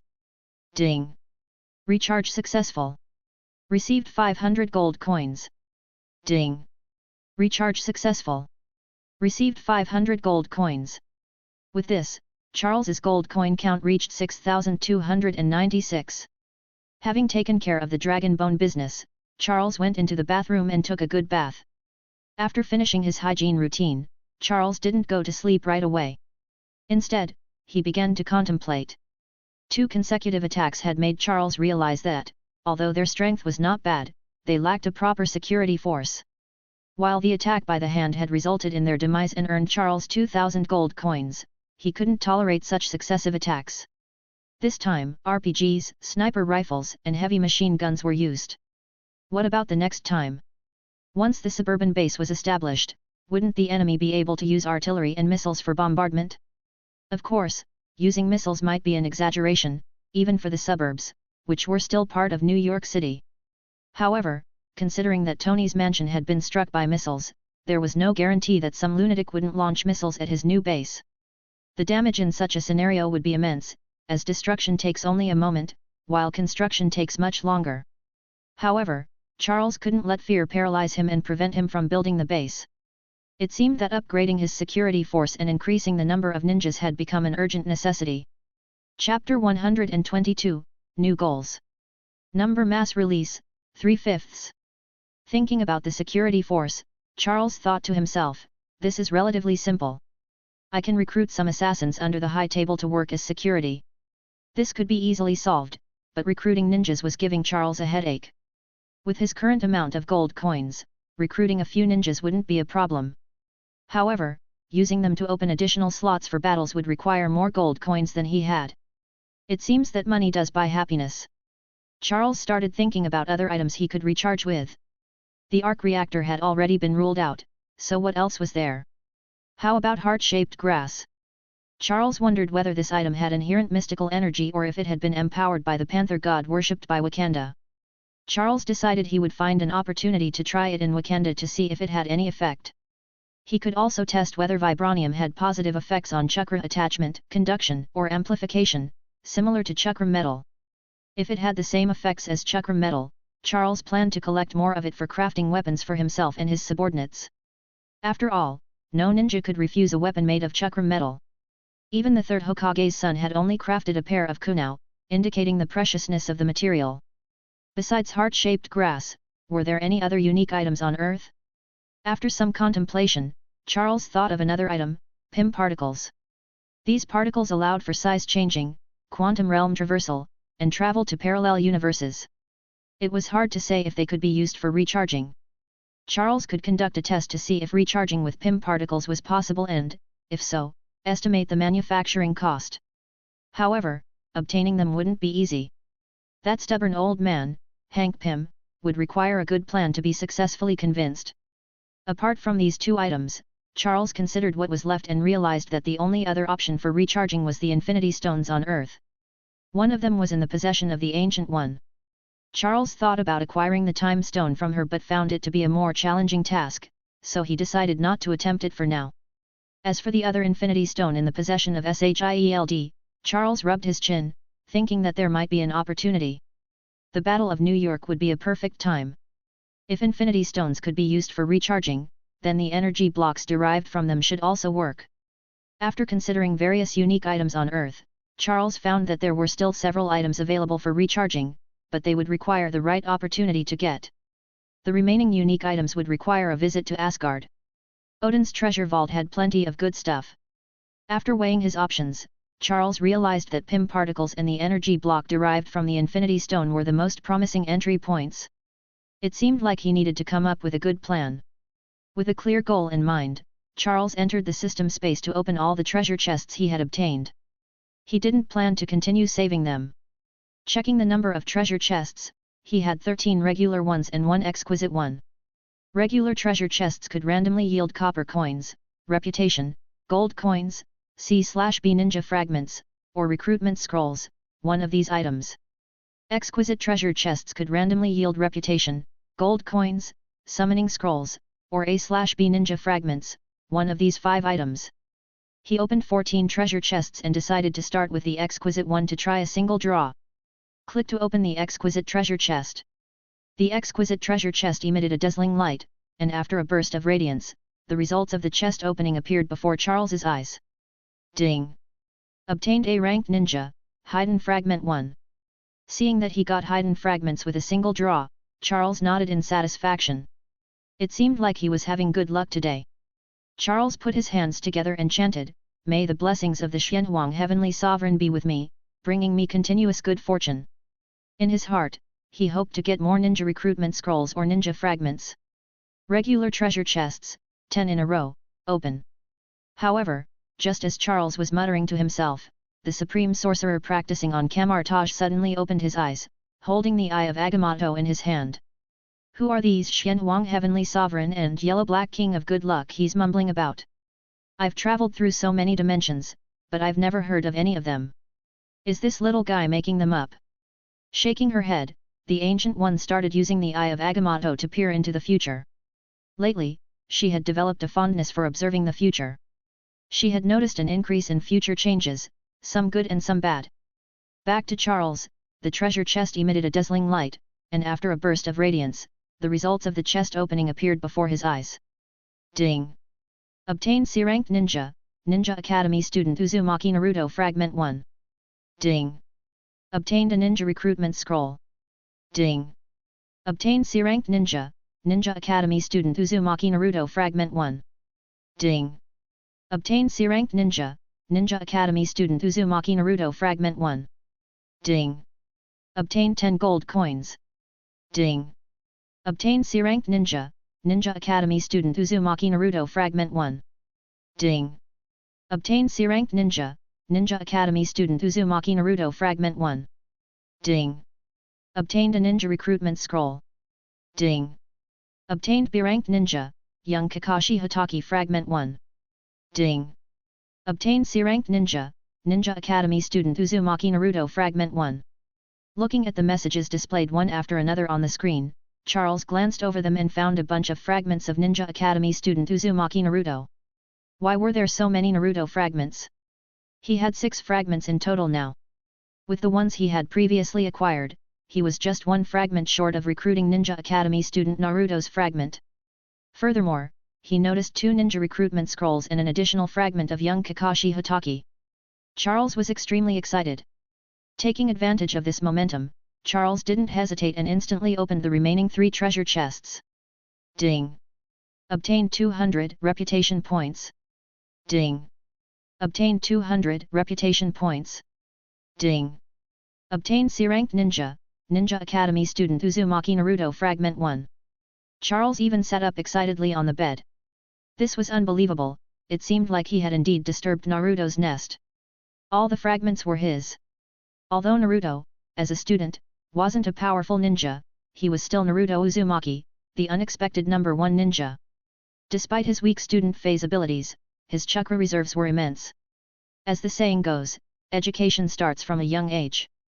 Charles didn't hesitate and directly opened his ninja interface. Seeing Ninja Academy student Naruto's icon with 10 fragments, available for recruitment, he didn't hesitate any longer and clicked on Recruit. Chapter 123, Completing the Basics. Number Mass Release, 4/5. Ding! Successfully recruited a C-ranked ninja, Ninja Academy student, Uzumaki Naruto. The system interface immediately displayed a young Naruto Uzumaki, holding a brush, wearing protective goggles, and a bright orange coat. Although he was a C-ranked ninja and still in one of the weaker stages among many Narutos, he was part of the main character group, and he was also the reincarnation of Ashura, so no one would reject him. Charles opened the ninja details, and the first thing he checked was Naruto's ninja skills. Ninja Academy student, Uzumaki Naruto, C-ranked ninja. Skills: Prank with paint, Shadow Clone, Double Strike, Harem Jutsu. Prank with paint, Naruto uses paint from his hand to splash forward, creating a paint stain on the ground. Splashing an enemy will slow them down for 3 seconds, and the paint stain on the ground will also slow down enemies. Shadow Clone, Double Strike, Naruto summons a clone to send the enemy flying into the air, then the original Naruto delivers the final blow to knock the enemy down. There is a chance for the Shadow Clone Jutsu to fail. Note, this is a game skill, and the Shadow Clone has attacking capabilities, similar to the multi-Shadow Clone Jutsu, but weaker. Harem Jutsu, Naruto uses multiple clones to transform into beautiful women and rushes toward the enemy for a mental attack. Seeing Naruto's 3 skills, the first one could slow down enemies, the second was the Shadow Clone Jutsu, and the third was a transformation jutsu. Charles was thrilled. These were the basic 3 ninja skills, and he finally had them. All 3 skills had been modified, with the Shadow Clone Jutsu being the most significant change. He didn't even need to mention the transformation jutsu, it was practically divine. Even the Shadow Clone Jutsu was different now, it could attack the enemy. It was like a weaker version of the multi-Shadow Clone Jutsu from the Naruto world. The original Shadow Clone was just an illusion without any actual attack capabilities. As for the third jutsu, the transformation jutsu, Charles would have to test it in the training ground to see if he could transform into something other than a girl. If he could only transform into a girl, Charles would never use the harem jutsu. However, Charles was very satisfied with the modified Shadow Clone Jutsu. Although Ninja Academy student Naruto was very weak in terms of power, the completion of the basic 3 skills was very useful. It made infiltration much more convenient, which would greatly help his future plans. However, with Naruto's arrival, Charles's available battle slots would once again be filled. Recruiting Tsunade became a distant goal, and the search for recharge items became urgent. Looking at his 6,296 gold coins, Charles decided to postpone recruiting more ninjas for now. He didn't want his luck to suddenly run out after the explosive luck he had opening treasure chests today. He wanted to play it safe. After claiming the ninja, Charles's chakra in his body once again increased slightly. At the same time, the 3 active skills of Ninja Academy student, Uzumaki Naruto appeared in his mind. His chances of using Chidori had increased 3 more times. Charles was 1 step closer to the level of a Chunin. While he still couldn't compare to some bloodline talents in terms of chakra reserves, overall, he was now much stronger than an ordinary Jonin. With this in mind, Charles shifted his focus to the ninja fragments he had gained. When he saw Hiden appear once again, as well as the long-awaited Kakashi Hatake, Charles had a premonition that he might recruit these 2 ninjas before Tsunade. Immortal Hiden and young Jonin Kakashi Hatake. He collected all the rewards from the treasure chest and didn't rush to add ninjas to his lineup. Instead, he chose to enter the training ground to test his 3 new skills. Arriving at the training ground, Charles immediately used Naruto's skill, Shadow Clone, Double Strike. In an instant, a clone of Charles appeared in front of him, attacking the air ahead. Then, Charles himself jumped up to attack, and the clone behind him dissipated. After experiencing the built-in moves of the skills, Charles proceeded to deconstruct the skills. For him, this skill wasn't very useful as an attacking skill. The appearance of the modified Shadow Clone Jutsu was much more important. Ninjutsu, Shadow Clone Jutsu. The next moment, a clone appeared beside Charles. Their viewpoints instantly exchanged, and their thoughts were connected. Charles realized that he could control every action of this clone, even its attacks. However, the clone's existence was brief. It would disappear when attacked, and it wouldn't transfer any memories back to the original like the Shadow Clone Jutsu did. When summoned, it would be assigned a task and would automatically dissipate after a set time, without transmitting any memories. If attacked, it would also vanish completely. The only difference was that the clone had the power of 1 strike, just 1 strike. With only the ability to perform 1 attack, Charles was still very satisfied and nodded approvingly. Recalling the secret technique of Ninja Academy student Naruto, Charles didn't immediately use the harem jutsu. Instead, he attempted to create multiple clones. With Charles's chakra reserves, he instantly created dozens of clones, all identical to himself. Charles struck a combat pose, and all the clones followed suit, making the field a perfectly uniform sight. He realized that he could use these clones as a weaker version of the multi-shadow clone jutsu, each capable of delivering a single strike. One strike was still significant. Boom! A puff of smoke dispersed, and all the clones on the field vanished. Charles then began to contemplate the principles of the transformation jutsu. While the harem jutsu was a variant of the transformation jutsu, both were fundamentally transformation techniques. Others transformed into different targets, while Naruto transformed into beautiful women. Through step-by-step experimentation, Charles found that he could also transform into the likeness of another person based on his familiarity with them. However, he also discovered the downside of the transformation jutsu.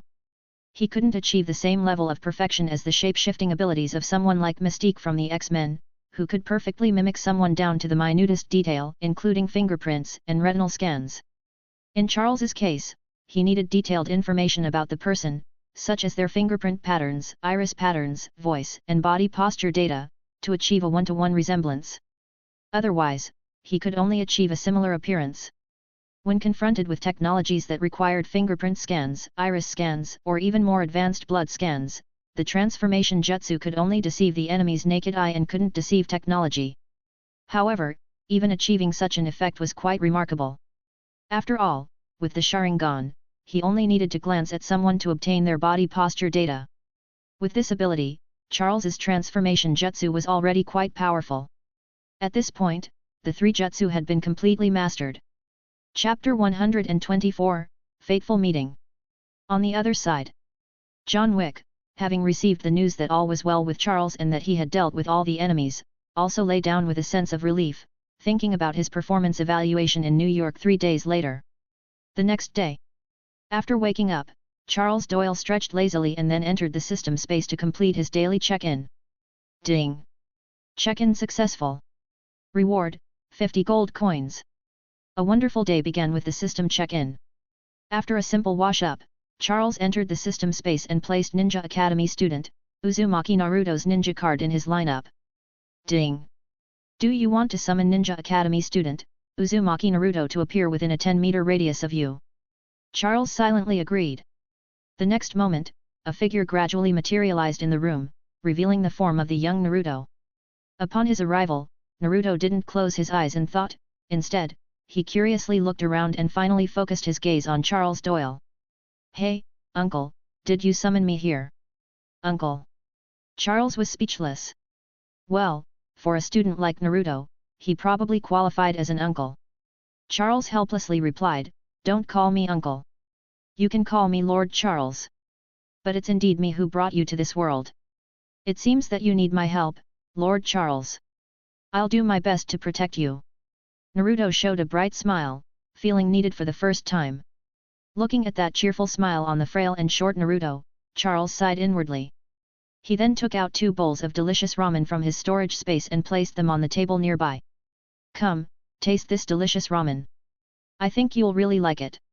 Seeing the steaming bowls of ramen in front of him, Naruto didn't feel the slightest bit awkward. He rushed to the table and exclaimed, Lord Charles, ramen is my favorite. Thank you for your treat. Chopsticks, where are the chopsticks? Seeing Naruto's excitement, Charles found it somewhat amusing. He took out 2 pairs of chopsticks from his storage space and handed 1 pair to Naruto. Naruto, who received the chopsticks, joined his hands and said, Thank you, Lord Charles. I'm going to start now. Seeing Naruto so eager, Charles couldn't help but find it amusing. He broke his chopsticks apart and began eating his own ramen. Wow, it's hot. But it's so delicious. Watching Naruto enthusiastically enjoying the ramen, Charles found his joyful reactions heartwarming. This was like a scene from an anime, with the character appearing beside him and interacting with him. However, as they continued eating, Naruto suddenly choked up, tears streaming down his face. But he didn't stop eating, he continued to devour his ramen. Seeing Naruto crying while eating, Charles was taken aback. Why was this little guy crying? Naruto, why are you crying while eating? Isn't it delicious? Charles asked.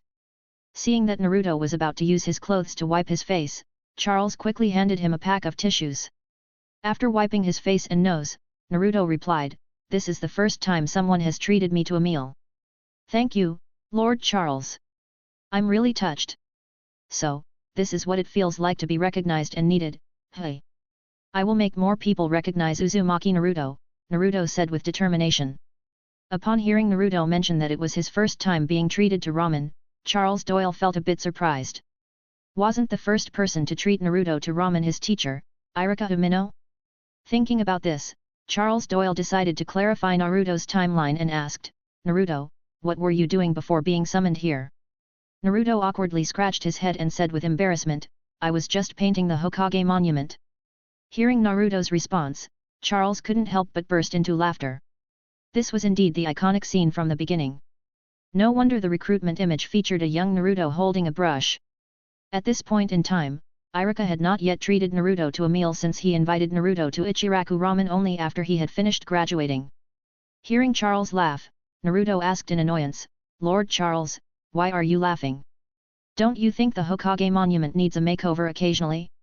It's been the same style for so many years, don't they find it boring?" Before Charles could reply, the doorbell rang. Putting down his chopsticks, Charles left his seat and went to answer the door. As Charles left the room, Naruto quickly finished all the ramen in his bowl. Feeling warm and energized after eating, Naruto, who could usually eat several large bowls of ramen, felt satisfied with just one bowl of delicious ramen this time. Charles opened the door and saw Suzuk Uchiha standing outside. "Lord Charles, breakfast is ready downstairs. Would you like to come down and have it together?" Inside the room, Naruto heard the familiar voice and did a backflip before running over. "Suzuk, you're here too." Looking at Suzuk, who was now more than a head taller than him, Naruto rushed over and even compared their heights. Then, in disbelief, he said, "Suzuk, how did you grow so much taller than me? I remember that you weren't this much taller than me at school today." Seeing Naruto running up to him, Suzuk was also taken aback. He found it amusing that Naruto was now shorter than him. Although he was surprised, Sasuke's expression remained indifferent as he said, "Loser, I didn't expect you to be brought to this world by Lord Charles too." Despite his surprise, Suzuk didn't show it on his face. Instead, he called Naruto loser. Hearing Suzuk call him loser again, Naruto immediately became unhappy and retorted, "Bastard Suzuk." This time, Suzuk didn't respond to Naruto and simply looked at Charles Doyle, who was watching them. Charles smiled and said, "All right, Naruto, you two don't need to argue." Hearing Charles Doyle speak, Naruto clenched his fists and said, "Humph, I won't argue with this arrogant guy for the sake of Lord Charles." Suzuk, on the other hand, turned his head away haughtily, ignoring Naruto. However, he was secretly curious about Naruto's appearance. After all, Naruto didn't have a headband, which meant he hadn't graduated from the Ninja Academy yet. Thinking about this, Suzuk found the situation quite interesting. After all, he had sparred with Naruto once during the Chunin exams. Although their battle was interrupted by Kakashi, Suzuk acknowledged Naruto's strength at that time. Chapter 125, Chapter 125, Thoughts. "Can you still eat, Naruto? If it's okay, we'll have breakfast together with Suzuk, and you can also meet the other teammates." Hearing that there was breakfast, Naruto rubbed his belly and smiled, saying, "Lord Charles, I can definitely eat." As for the term teammates, Naruto didn't have any particular feelings about it. Before coming to this world, he didn't have any acquaintance in Konoha. Aside from the occasional visit from the third Hokage, he didn't have any other friends. "Lord Charles, but you haven't finished your ramen yet. Do you want to take it with you?" Seeing that Naruto couldn't forget the delicious ramen, Charles smiled and returned to the room to collect his own bowl of ramen to bring with him. Under Sasuke's guidance, the three of them quickly arrived at the dining area of the opera house. There, Shizune, Irika, and Rock Lee had already taken their seats, and the table was filled with a variety of breakfast dishes.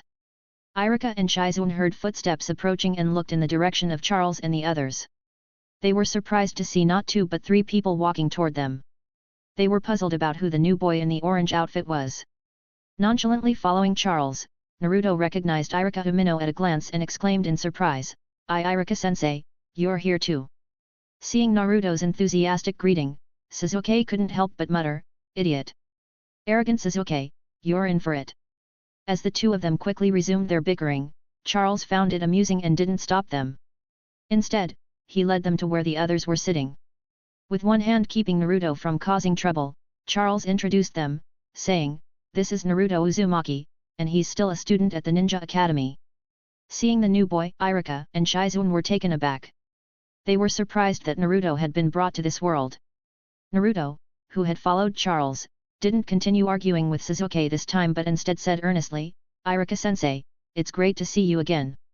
"Hello, Auntie Shizune." "Hi, Rock Lee, I'm Naruto Uzumaki." Noting that Charles had emphasized that Naruto was still a student, Shizune seemed thoughtful, suspecting that he might not have been able to bring back more powerful ninjas due to a lack of chakra in the dragon bone. "Hello, Naruto," Shizune greeted with a smile. Irika, on the other hand, was surprised that Naruto was still a student, given that both he and Suzuk had already participated in the Chunin exams. He hadn't expected Charles to bring back a student this time. Naruto had been quite mischievous in school, and Irika was worried that he might cause trouble for Charles. "Naruto, it's been a long time." While it had only been a day for Naruto, he hadn't seen Irika for 3 years.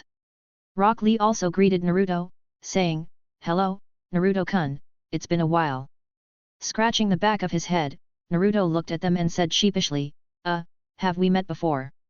Rock Lee felt disappointed when Naruto didn't recognize him, saying, "Naruto-kun doesn't remember me, Rock Lee. It seems that my impression during the Chunin exams was too weak to be remembered." Seeing Lee's dejected expression, Irika quickly pulled him aside and whispered an explanation in his ear. Lee realized that the Naruto who had arrived was not the same Naruto who had participated in the Chunin exams but rather a young student still attending the Ninja Academy. After hearing Irika's explanation, Lee understood and regained his spirits.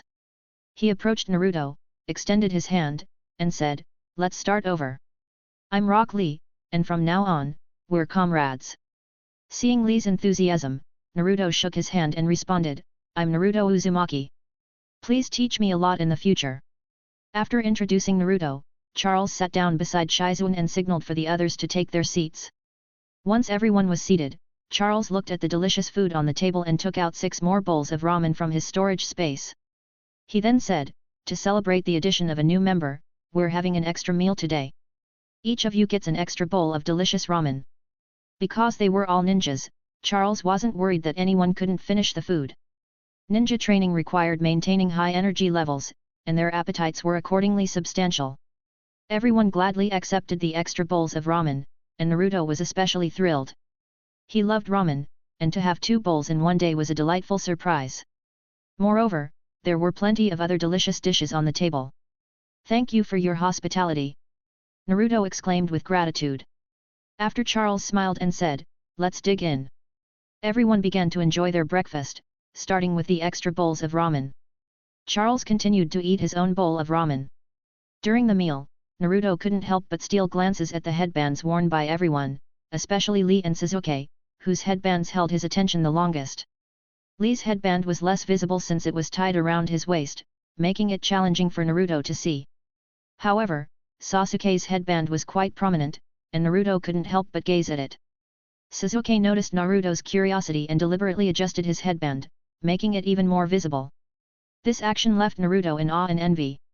Seated beside Charles, Naruto tugged at his sleeve and whispered, "Lord Charles, how come Suzuk has a ninja headband too? Do you have one? Could you lend it to me?" As Naruto quietly asked his questions, all eyes turned toward him. Even though he spoke softly, his words were clear to everyone. Irika was about to explain the situation, but Charles raised his hand to stop him. Instead, he put down his chopsticks, purchased a genin headband from the system shop, and held it in his hand while looking at Naruto. Charles then said, "Naruto, after we finish our meal, we'll have a ninja exam. If you pass, I'll give you this genin headband." Naruto's eyes sparkled with excitement as he nodded enthusiastically. "Lord Charles, don't worry. I'll definitely pass the exam and become a genin." Thanks for listening.